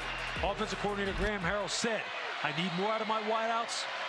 Well, he's going to be very happy when he watches the film on Bryce Ford Wheat. And again, West Virginia having success on the run. It is C.J. Donaldson, the true freshman. What a night for Donaldson. Another big run brought down by Brandon Hill. 40 yards. You want to talk about making an impact in your first Backyard Brawl? Go look at number 12. Yeah, I think here you see Bengali Kamara. His run fit was not what it needed to be on the play. You saw Servassier Dennis go up to him after the play. You miss a gap against him, he's going to take it the distance. JT looks downfield. Good coverage by 32. Shane Simon, the linebacker. That's a heck of a play by Shane Simon. You're running, trying to get back into phase, trying to get in relation to the route. You don't panic. The last minute, you're able to locate the ball and come up with the PBU. That last run for Donaldson put him over the 100-yard mark on the night. 5 rushes, 109 yards, a touchdown, and a blocked punt. That's doing work, man. That's exactly what you want out of the young freshman. He's going to pull it from Mathis. JT, good shot. Sam James, the catch. Stays in bounds. Actually, they're going to mark him out shy of the first down. Hallett knocked him out. You see, gain of 9. You see now, here we are in the 4th quarter, about 11 minutes left, and they're up in the tempo now again. Because, you know, we talked about it, fatigue will start becoming a factor. Both teams have rotated a lot of players in here. There goes Mathis. Mathis makes a man miss, gets a block. Knocked down at the 1-yard line, and now the West Virginia running game is starting to lead the way for the Mountaineers. Yeah, it's all about run fit for Pittsburgh. They're just not executing them. There you see missed tackles by the safety coming downhill out of their quarters coverage scheme. You miss tackles on these guys, they'll make you pay. They've got that tempo up and running. It was intended for Bryce Ford Wheat, and having another look at now what Mathis was able to do in the previous play. I mean, you just see it here. He hands it off. You see Talondier coming downhill. You got to make that tackle. It's one-on-one in the hole.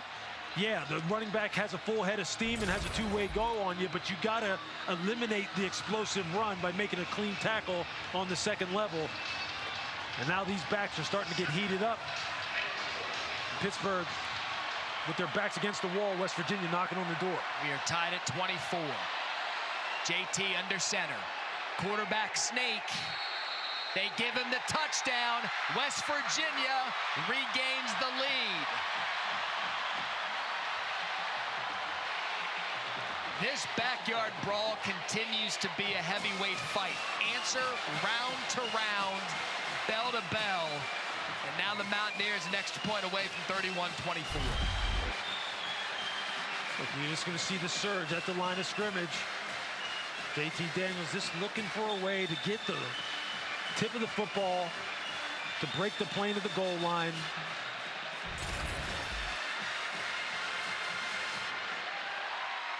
So Narduzzi telling the official, hey, let's have another look at this.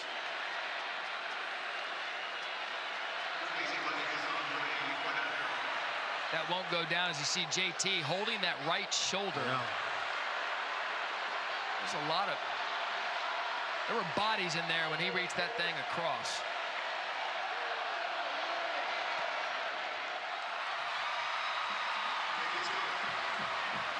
.10:37 left in the 4th quarter. We're not even close to being done. West Virginia re-grabs the lead.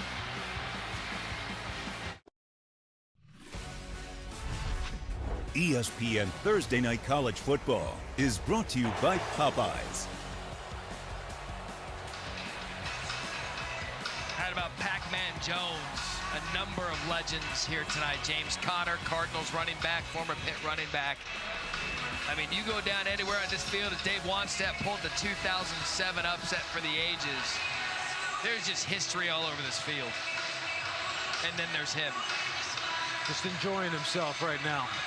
But I think if you go back to the play on the field right now, I think if you're Frank Cignetti and you have to open up this offense. You have to start throwing the football down the field. Your wide receivers have been open. Your play action passing game, you still have the benefit of it because it's just a one-score game with 10 minutes left.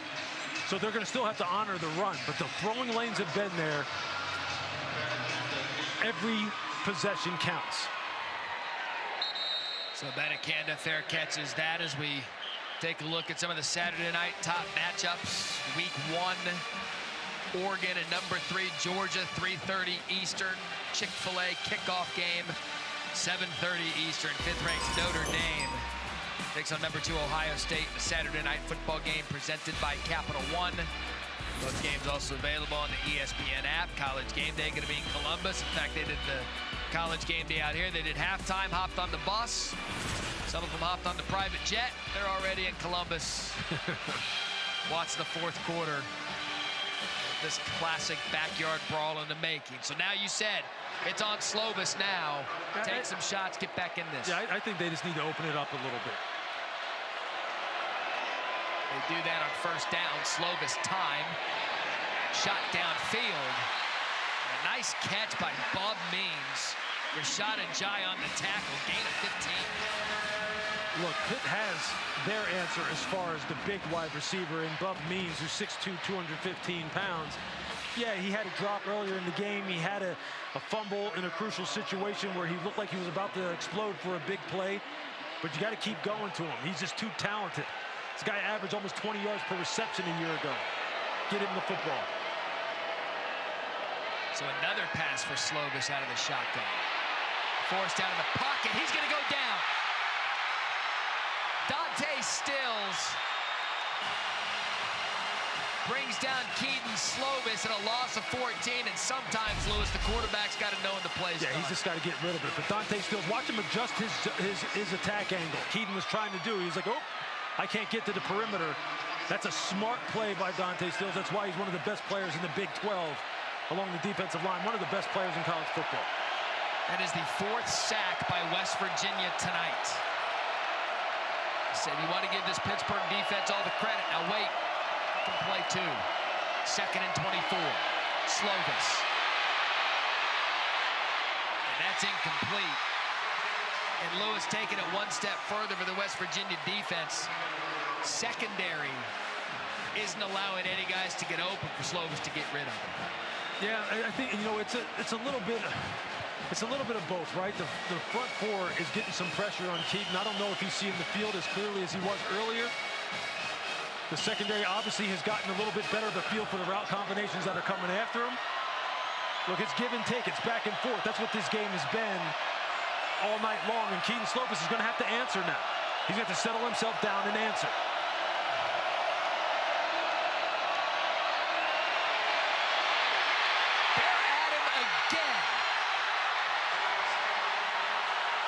Sean Martin, 5th sack of the night for that West Virginia defense. Yeah, Keaton Slovis right now looks a little rattled.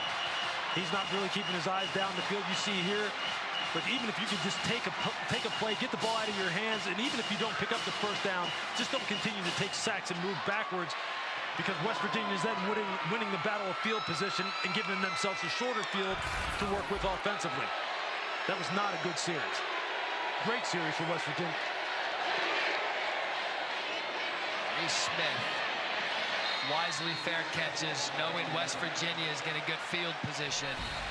And you wonder if Graham Harrell is going to take a shot. Is he going to flag on the play? We've had 12 penalties tonight, 6 by each team.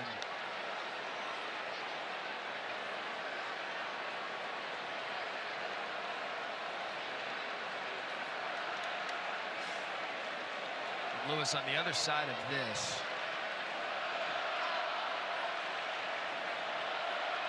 These West Virginia fans are starting to feel it. Here on the kick, personal foul, illegal blindside block. Receiving team number 27. That 15-yard penalty will be ended to the end of play. 1st down, timeout. So that'll back up that Mountaineers offense. And right now, West Virginia up 31-24. Just over 8.5 left in the fourth quarter. Look, West Virginia's defensive line said, hey, Pitt, your defensive line is pretty good. How about us? We have 5 sacks tonight, 4 different players, and lately they have been really affecting Keaton Slovis's decision-making and the timing with which he gets the football out. Look, this game is going to come down to him throwing the football. Dante Stills has been just an absolute monster, doing all the hidden things that make defensive linemen great and the obvious things. They're going to play a big role down the stretch as well. Last 2 possessions for West Virginia have been touchdowns. That incomplete. The trend of this game, neither team is led by more than 7 points. You'd mentioned Pittsburgh on 3rd down. They need to get off the field. West Virginia right now, 7 for 13 on 3rd down. Over 50%.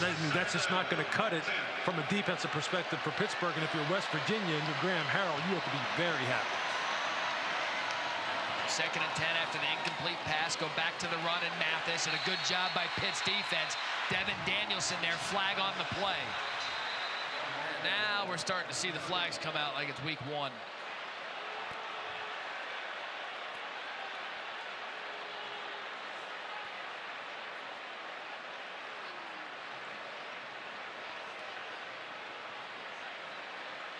Remember when I said earlier this game was an energy drink? It's like warm milk now. No, I'll tell you what, look, these young men have been out here playing for a long time right now. Again, week 1. It's still going to come down to a big play here or there. Pitt's going to have to come up with a big play in order to tie this thing back up. And West Virginia, just when you think that things may be stalling for them, their wide receivers come up and make big plays. I think there's more big plays left. Personal foul, illegal block below the waist. Defense, number 14. 15-yard penalty from the previous spot, and an automatic 1st down. All right, Matt Austin, we know there's an emphasis this year on blocks below the waist, that on Marquez Williams. What did you see on this one? Well, I'd like to see another replay because I could not tell what the officials were talking about, but they did change the rules on blocking below the waist, and if that was it at the bottom of the screen, it looked like he lost his footing and the guy fell over him. So I'm not crazy about that foul if that's what he called. So 1st and 10 now for West Virginia. Basically puts that penalty yardage back off the punt. Daniels forced to climb the pocket. Does a nice job finding James over the middle. And it's going to be incomplete. Well, you said it. JT Daniels had Kalijah Cansey coming off of his blind side. He had beat his man one-on-one with a nice outside speed rush, climbed the pocket beautifully, just a little errant on the throw. We're off target with the throw. But look, Pitt's defensive line has been getting after him. They have had him under duress all night long, and they have hit him unmercifully. But he has answered the bell every single time.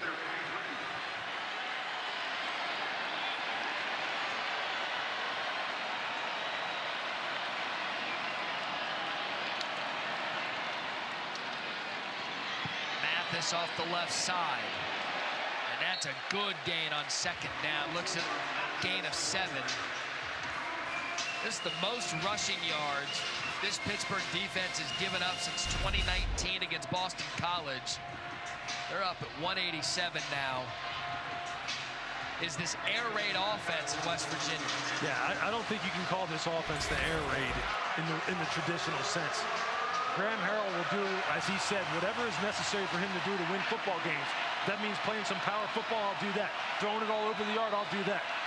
My job is to help them win. You had talked about getting off the field on 3rd down. That was Donaldson, and he's going to be marked short.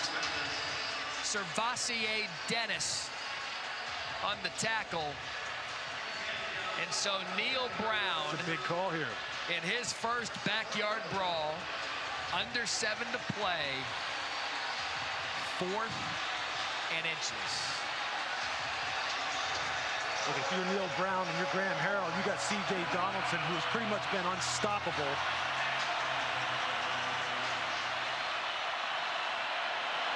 So the biggest play thus far, 4th and inches.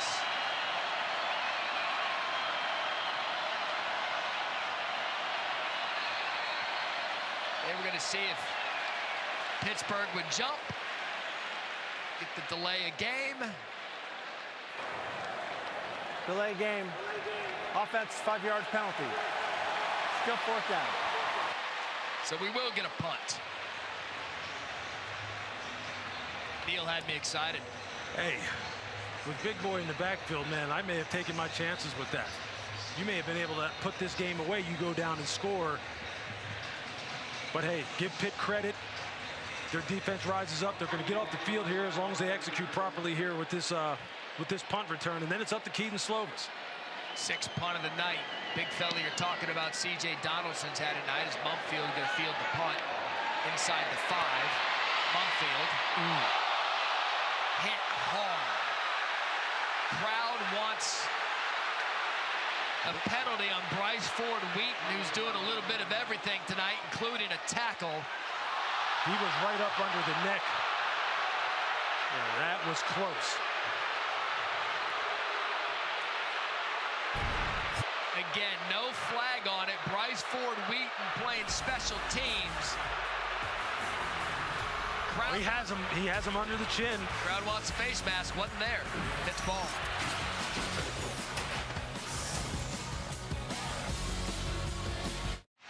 So Bryce Ford Wheaton, the tackle. I want to bring in our rules official, Matt Austin. Why wasn't a flag thrown, Matt?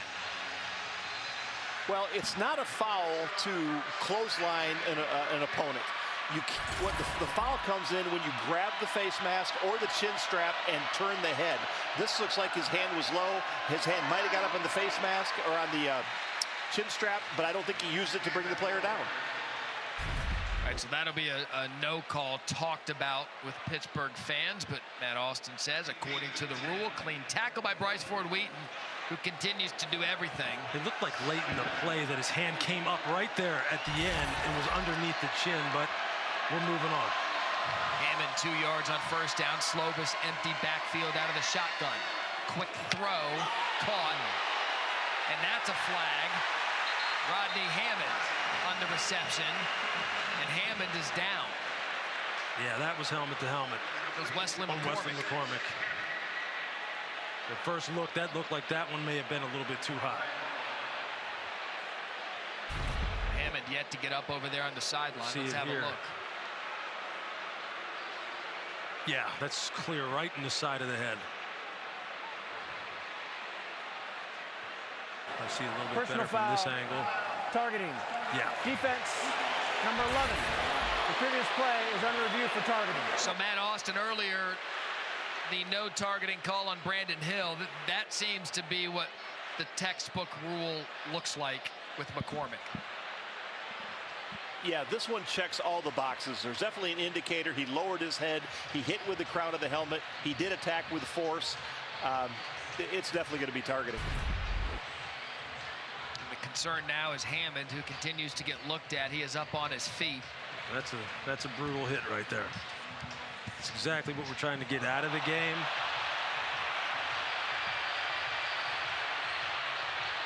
And so this will remove McCormick from the contest. So tack on 15 yards, and hopefully Hammond is okay after that hit. 129 total yards for the sophomore tonight, 2 touchdowns.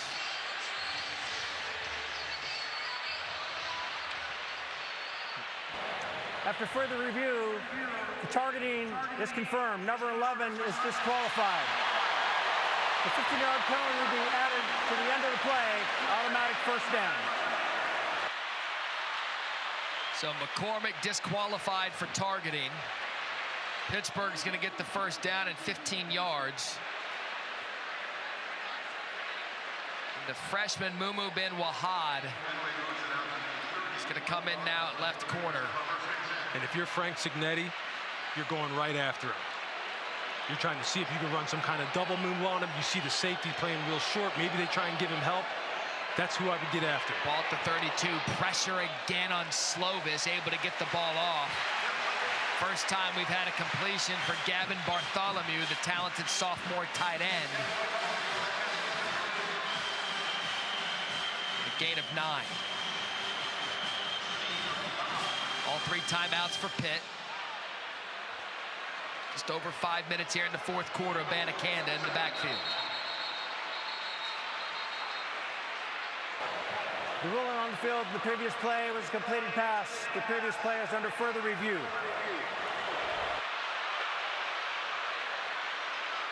Welp. Gonna do catch or no catch here. I think Pat Narduzzi is all of us. You see Bartholomew here. All right, Matt Austin, you're getting paid by the rep. What do you think?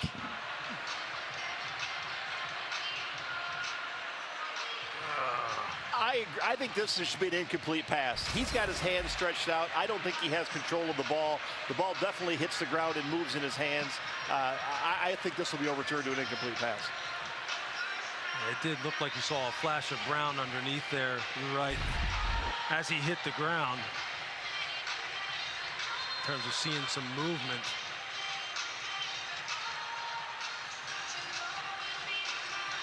It's hard to tell. Is that the ball?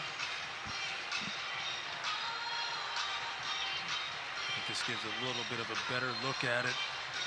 And it comes down, Lewis, too. Is there enough to overturn? You know what? It's not clear and obvious to me that the ball moved. I think it moved. Oh, Matt, but you talk about enough to overturn it?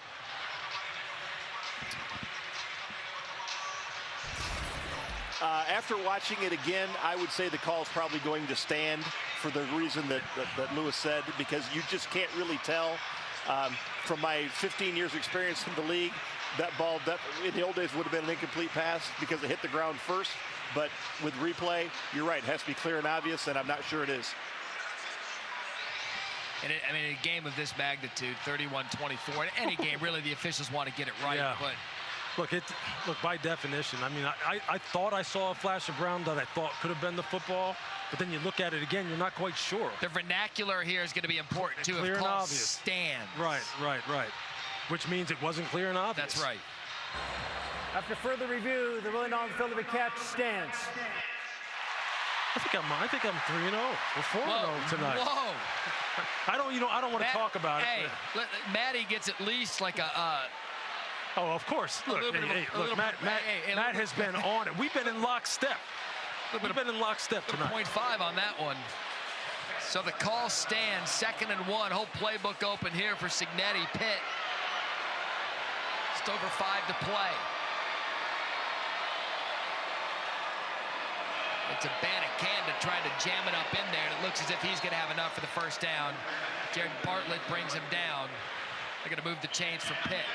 We're kind of getting into that area now where the take-a-shot play comes into play. Now, how is West Virginia going to play it? They're going to play with two deep safeties and try and play everything top down and make sure they don't allow a big play out of here, or they're going to go single high and leave somebody one-on-one. Slovis has time, takes a shot.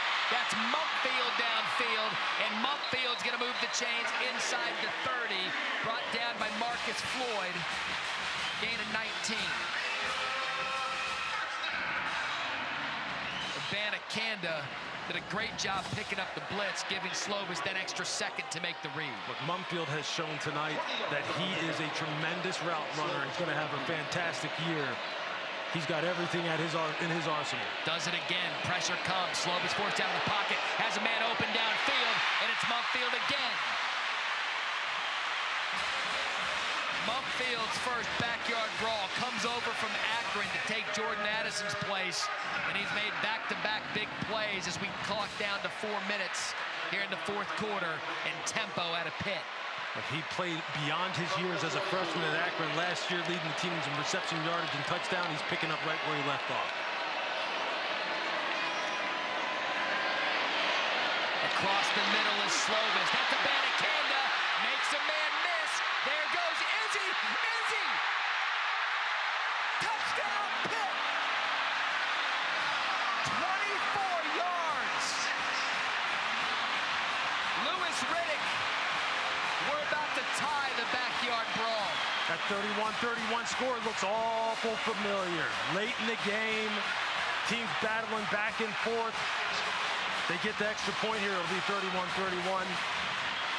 But what a nice drive by Kedon Slovis. After looking a little shaky in the previous drive, Abanikanda comes in for his guy, Rodney Hammond, who's out of the game currently.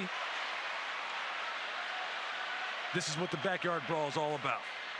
That throw puts Slovis over 300 yards on the night. 16 of 24, 308 in his debut, and what a kick here for Ben Sauls. And we're tied. Over a decade. Run after the catch is key, right? You see Abanikanda just run the halfback option route coming out of the backfield. You see he makes defenders miss. Now watch Marcus Floyd here. You can't stop on the play. What are you doing? I can promise you the coaches on the West Virginia sideline are going to be livid when they get over there and start really trying to correct the mistakes that were made on that play. But for Abanikanda, that's what you're supposed to do. Take the short pass, turn it into a long gain. He's one of the home run hitters on this football team. And Kedon Slovis, there you go. You talk about Abanikanda, starting running back. It's been Rodney Hammond's night. Where can I be used? Abanikanda picked up the blitz, gave Slovis time, and then got his opportunity to tie the ball game after that touchdown. 7 plays, 92 yards. Now you wonder if Neil Brown wants that call back on 4th and short. He could have salted the game away potentially right there. You have a 245-pound freshman running back who hasn't been stopped all night long. Your offensive line is starting to surge. Pitt is getting a little bit tired. And instead, you don't go for it. You don't take the gamble, or really the calculated gamble that probably would have worked out in your favor. And now it's tied up again, and the crowd is back into it. Not that they ever weren't.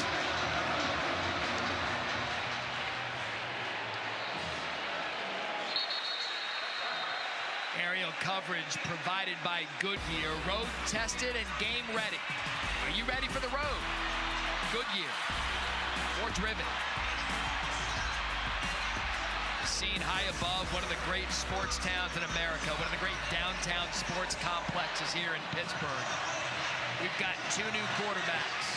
We've got JT Daniels in from Georgia. We've got Kedon Slovis in from USC. We've got a tied ball game with 3:41 left.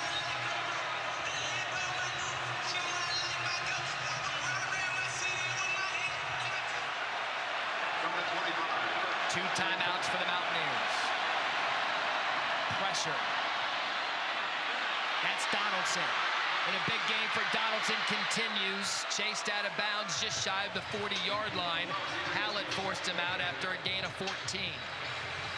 Again, Bengali Kamara, I have a feeling that he chased that play down inside too far, lost leverage on Donaldson, and Donaldson is going to be the horse that they ride for the rest of this game, and rightfully so.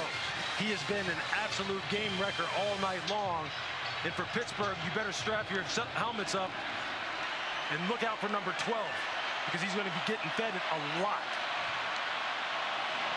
Daniels going to throw on first down, goes to the sidelines, has a man wide open, it's tipped, and picked off! MJ Devonshire, Scott Bass, he's going to take it to the end zone! Pittsburgh takes the lead! You have got to be kidding me!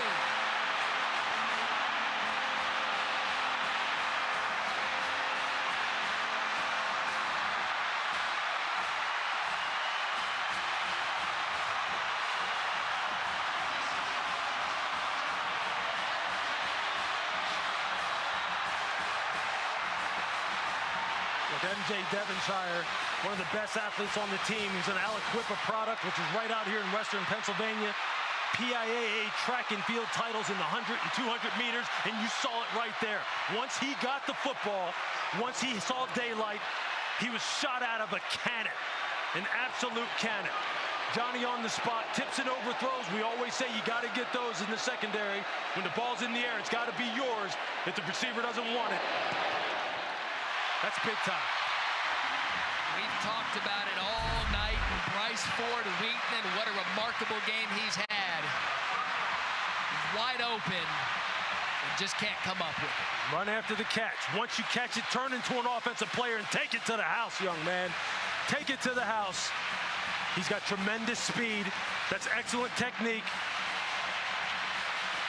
Be on the spot. Make sure you catch the football. Now go. That's what this game is all about. Back and forth, emotional swings. You make a play, I make a play. Punch, counter punch, punch, counter punch. This is going down to the wire, folks. Down to the wire. Now, just like we said earlier, Keaton Slovis, it's your turn. Well, now, JT Daniels, can you respond? Can you respond and take your team down the field? We've had 2 touchdowns in 43 seconds. Pittsburgh's gone from 7 down to 7 up. We've waited 3,933 days for the return of the backyard brawl, and it's going to come down to the final 3 minutes.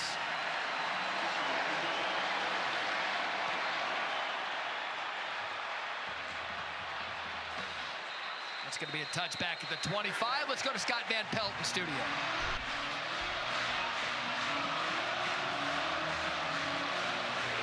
All right, Scott, thank you. Soak it up.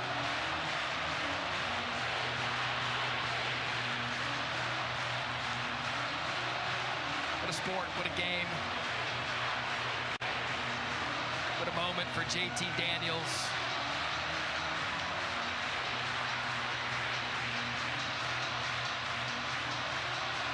Yeah, you know what? I mean, he just stopped. He just stood there. Exactly.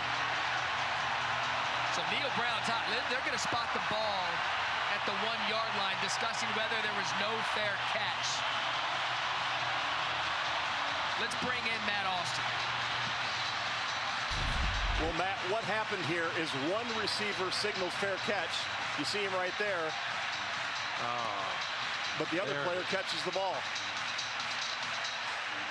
Now, I feel any signal is good enough in this. We want safety, so any signal, waving signal, should be a fair catch. But it's a judgment call. Do you agree with the call? No, I would have made it a fair catch signal. After further review, replay has determined that both 27 and 13 signaled. It will be West Virginia's ball at the 25-yard line. That's a good call. That's the right call. You heard Matt Austin talk about it, because on the replay it was clear. Neil Brown upset. Look, this one you give the officials a lot of credit for. That's the call of the game right there if you spot that thing at the 1. It absolutely is. You did see both of the returners signal for the fair catch. There they both go. Onward. Here we go. West Virginia 2 timeouts, down a touchdown. JT Daniels first down, quick screen, quick throw. Bryce Ford-Wheaton right back at it. First gain of 9. Shane Simon on the tackle. Tackling, tackling, tackling. And if you're West Virginia, can you make somebody miss in the open field and take it the distance? A penalty there.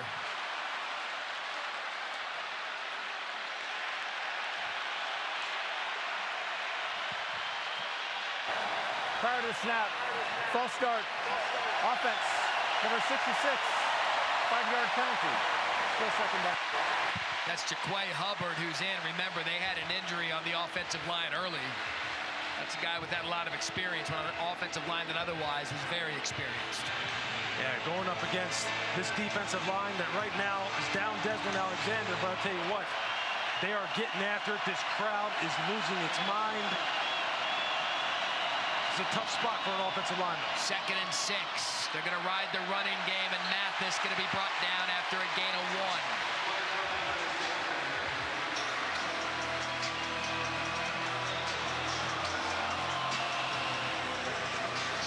Going to give him 2 with 2 minutes left in this game.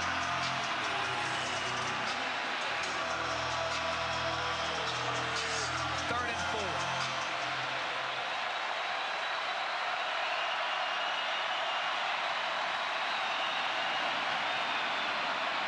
Daniels looks one way, goes back across the middle, and it's caught.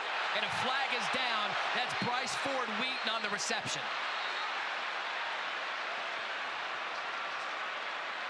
They're going to call helmet to helmet on Servassier Dennis. And you see Bryce Ford Wheaton here running a little under route. You see Servassier coming. Servassier hits him with his.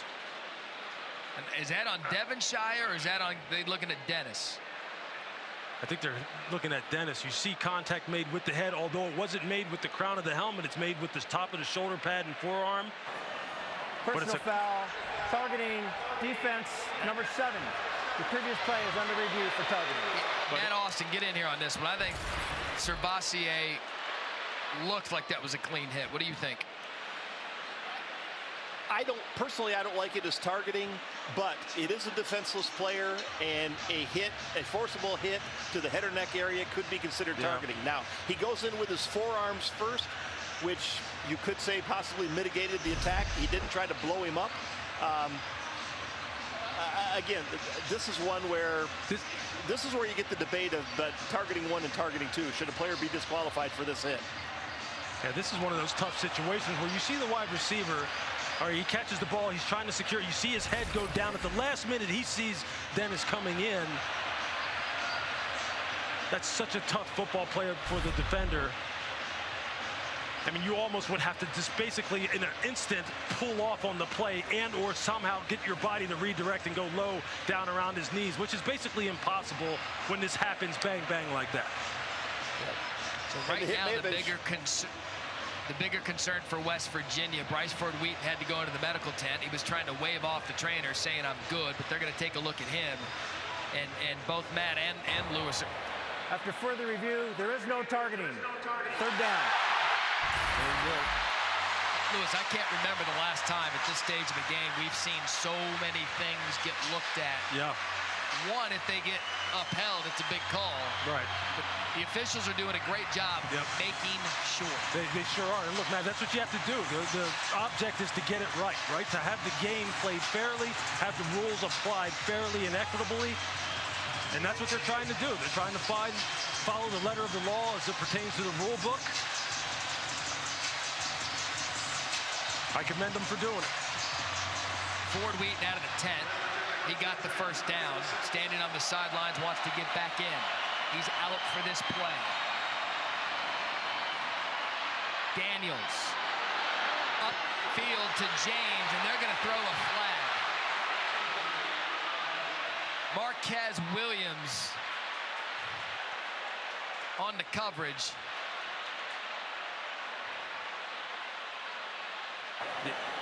Pass interference, defense, number 14, 50-yard penalty and an automatic. 1st down. Yeah, that's clear that that's pass interference. You can just see Williams running right here. He's in phase with him. The underthrown football, it's the hardest throw to defend because you're on it right now. You're trying to defend the go ball, the shot down the field, and then you see the wide receiver all of a sudden put on the brakes and you're in reaction mode. So what do you naturally do in order to stop your momentum? You're going to reach and you're going to grab. People say, well, don't grab him. Well, it's not that easy when you're at full tilt trying to defend the deep shot and then you're trying to change direction. That's usually what happens. Minute 28, 2 timeouts. West Virginia ball in Pitt territory, down 7. And another false start for West Virginia. And again, it's Hubbard. False start. Offense. Number 66, 5-yard penalty. Still 1st down. See Bryce Ford Wheaton back in the game. This is what the Pitt defense wants. They said, you know what? Leave it on us. Look, if they think they have one of the best defensive lines and they do in college football, then this is where you got to close the game. You have the crowd behind you. You have a 1-score lead. You know they're going to throw the football. You got to go. Daniels out of the pocket. Keeps his eyes downfield.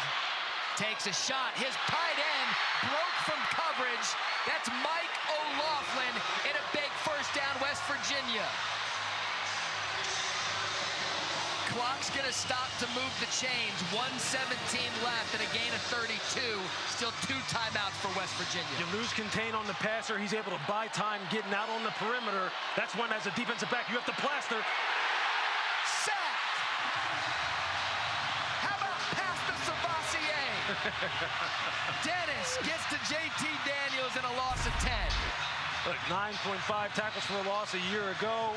Led the team in tackles, all ACC. Second team all ACC. You see him there. He just absolutely beats Tony Mathis. West Virginia not taking a timeout. They've got 2.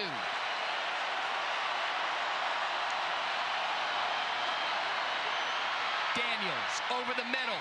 Caught. Brought down immediately. That's Reese Smith. And again, West Virginia has these timeouts. And they're going to use one here. And we just saw Servassier on the sack. He's injured down on the field.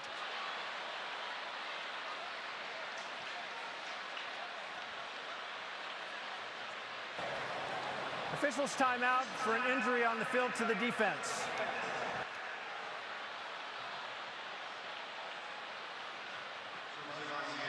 So they'll tend to Servassier Dennis. I'm surprised West Virginia after the sack. Why not use a timeout there? So we'll get some injury news there for Servassier and the protocol within the game. But again, Serena, we're moving her match over to ESPN1. Michigan State will bump you over to ESPN2. So because of the injury, West Virginia not charged the timeout. They still have the 2. 34 seconds to play. There is no timeout charged to West Virginia. They have 2 remaining.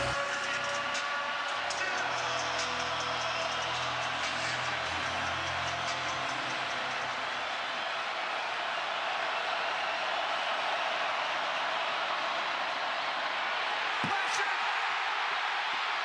They didn't rule him down. JT Daniels stayed up. John Morgan, a big game in exchange for Alexander, who was hurt early. West Virginia got their second timeout of the half. And now West Virginia's going to have to use a timeout. In length. Lewis, looked like Morgan got to him for the sack. He stayed up. John Morgan looked like he was shot out of a cannon. He has not slowed down at all the entire game. You see him running a little TE stunt. Tackle picks for him. He comes looping back inside. Here you see him coming down the A-gaps, right down over the center. Looks like that right shin may have been on the ground. Yep. But look, the Pitt defensive line, these are the moments that they have to live for. These are the moments they have to welcome. Because this is where you have the advantage. You have the crowd out your favor. The offense has been out there. A lot of plays for West Virginia. And you're supposed to be proving to the country that you're the best defensive line or one of the best defensive lines in America in a big rivalry game opening weekend to kind of close it out. If that doesn't get you going, nothing will. The 105th meeting of the Backyard Brawl after 11 years off. 4th and 16. Separates Pittsburgh from snapping West Virginia's 3-game winning streak in this series. If you're Pittsburgh, you're thinking here, look, let's play it top down. Know where the sticks are. It's 4th and 16. Let's not play with bad eyes. Let's not let somebody skip behind us. And if you're the Pitt defensive line, rush with lane discipline. Do not let JT Daniels get outside the pocket and buy time for one of those second reaction throws where there things can get distorted in the secondary.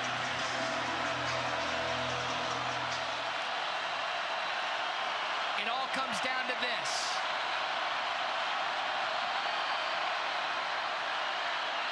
Daniels takes a shot.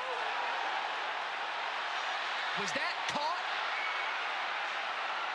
That was Reese Smith. We got to see that one again. And the officials are discussing it.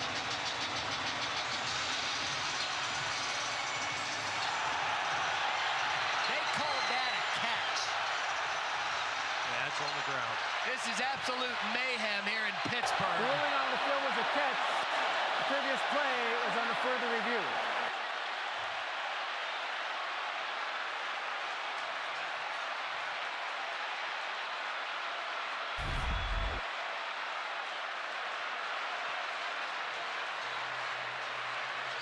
That ball's moving. Matt Austin. It's coming down to this call right here.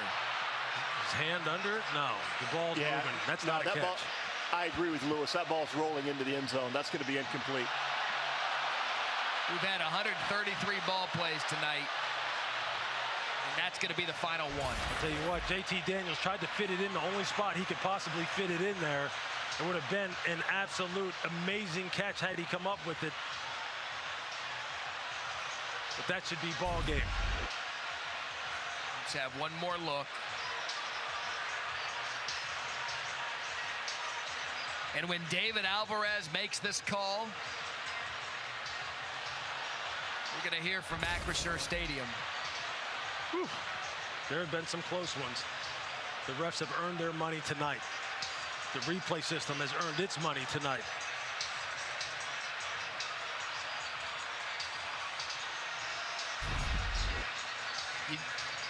What a heck of a throw, though, by JT Daniels to try and fit that in there. Defender playing underneath. It looks like they're playing a two-man concept. Everyone playing man-to-man underneath. The safety's over the top.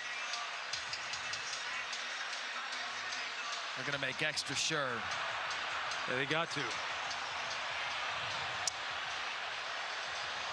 You hate that it comes down to this for the players and for the officials.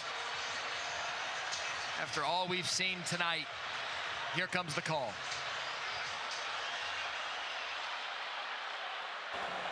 After further review, the receiver lost possession of the ball when it hit the ground. The pass is incomplete.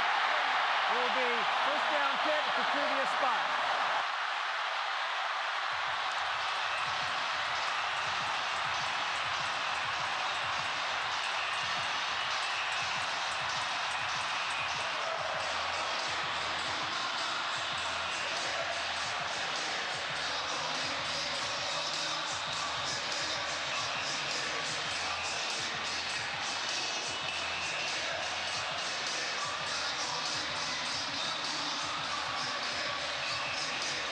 College football is all the way back. I just have goosebumps all over. I mean, the excitement, the pageantry, the emotion. It's just, you can't match it. Keaton Slovis, Pat Narduzzi, and the Pittsburgh Panthers have won the backyard brawl 38-31. Timeout, West Virginia. Their third and final timeout of the half. Lewis, set the game clock to 20 seconds. When I look back at this seconds. game, there were so many tipping points. I'm going to go back to the 4th and 1. When you've got C.J. Donaldson running better than anybody on the field. Neil Brown ran the offense back out there, and he elected the punt. I think that's the first thing he's probably going to be asked in the post-game press conference. You had a running back that was running wild, 245 pounds, looking like a modern-day version of Chuck Muncie out there for all you folks who like old-school NFL football.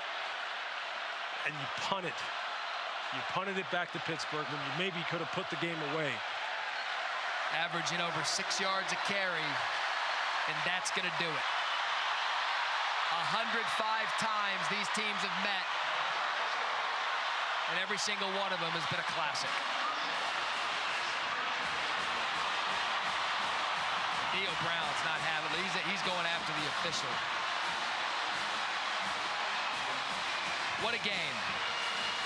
For our director, Ed Curran, our producer, Sean Jackson, Lewis Riddick, Harry Lyles on the field, I'm Matt Berry. Pittsburgh wins 38-31. So long from Pittsburgh.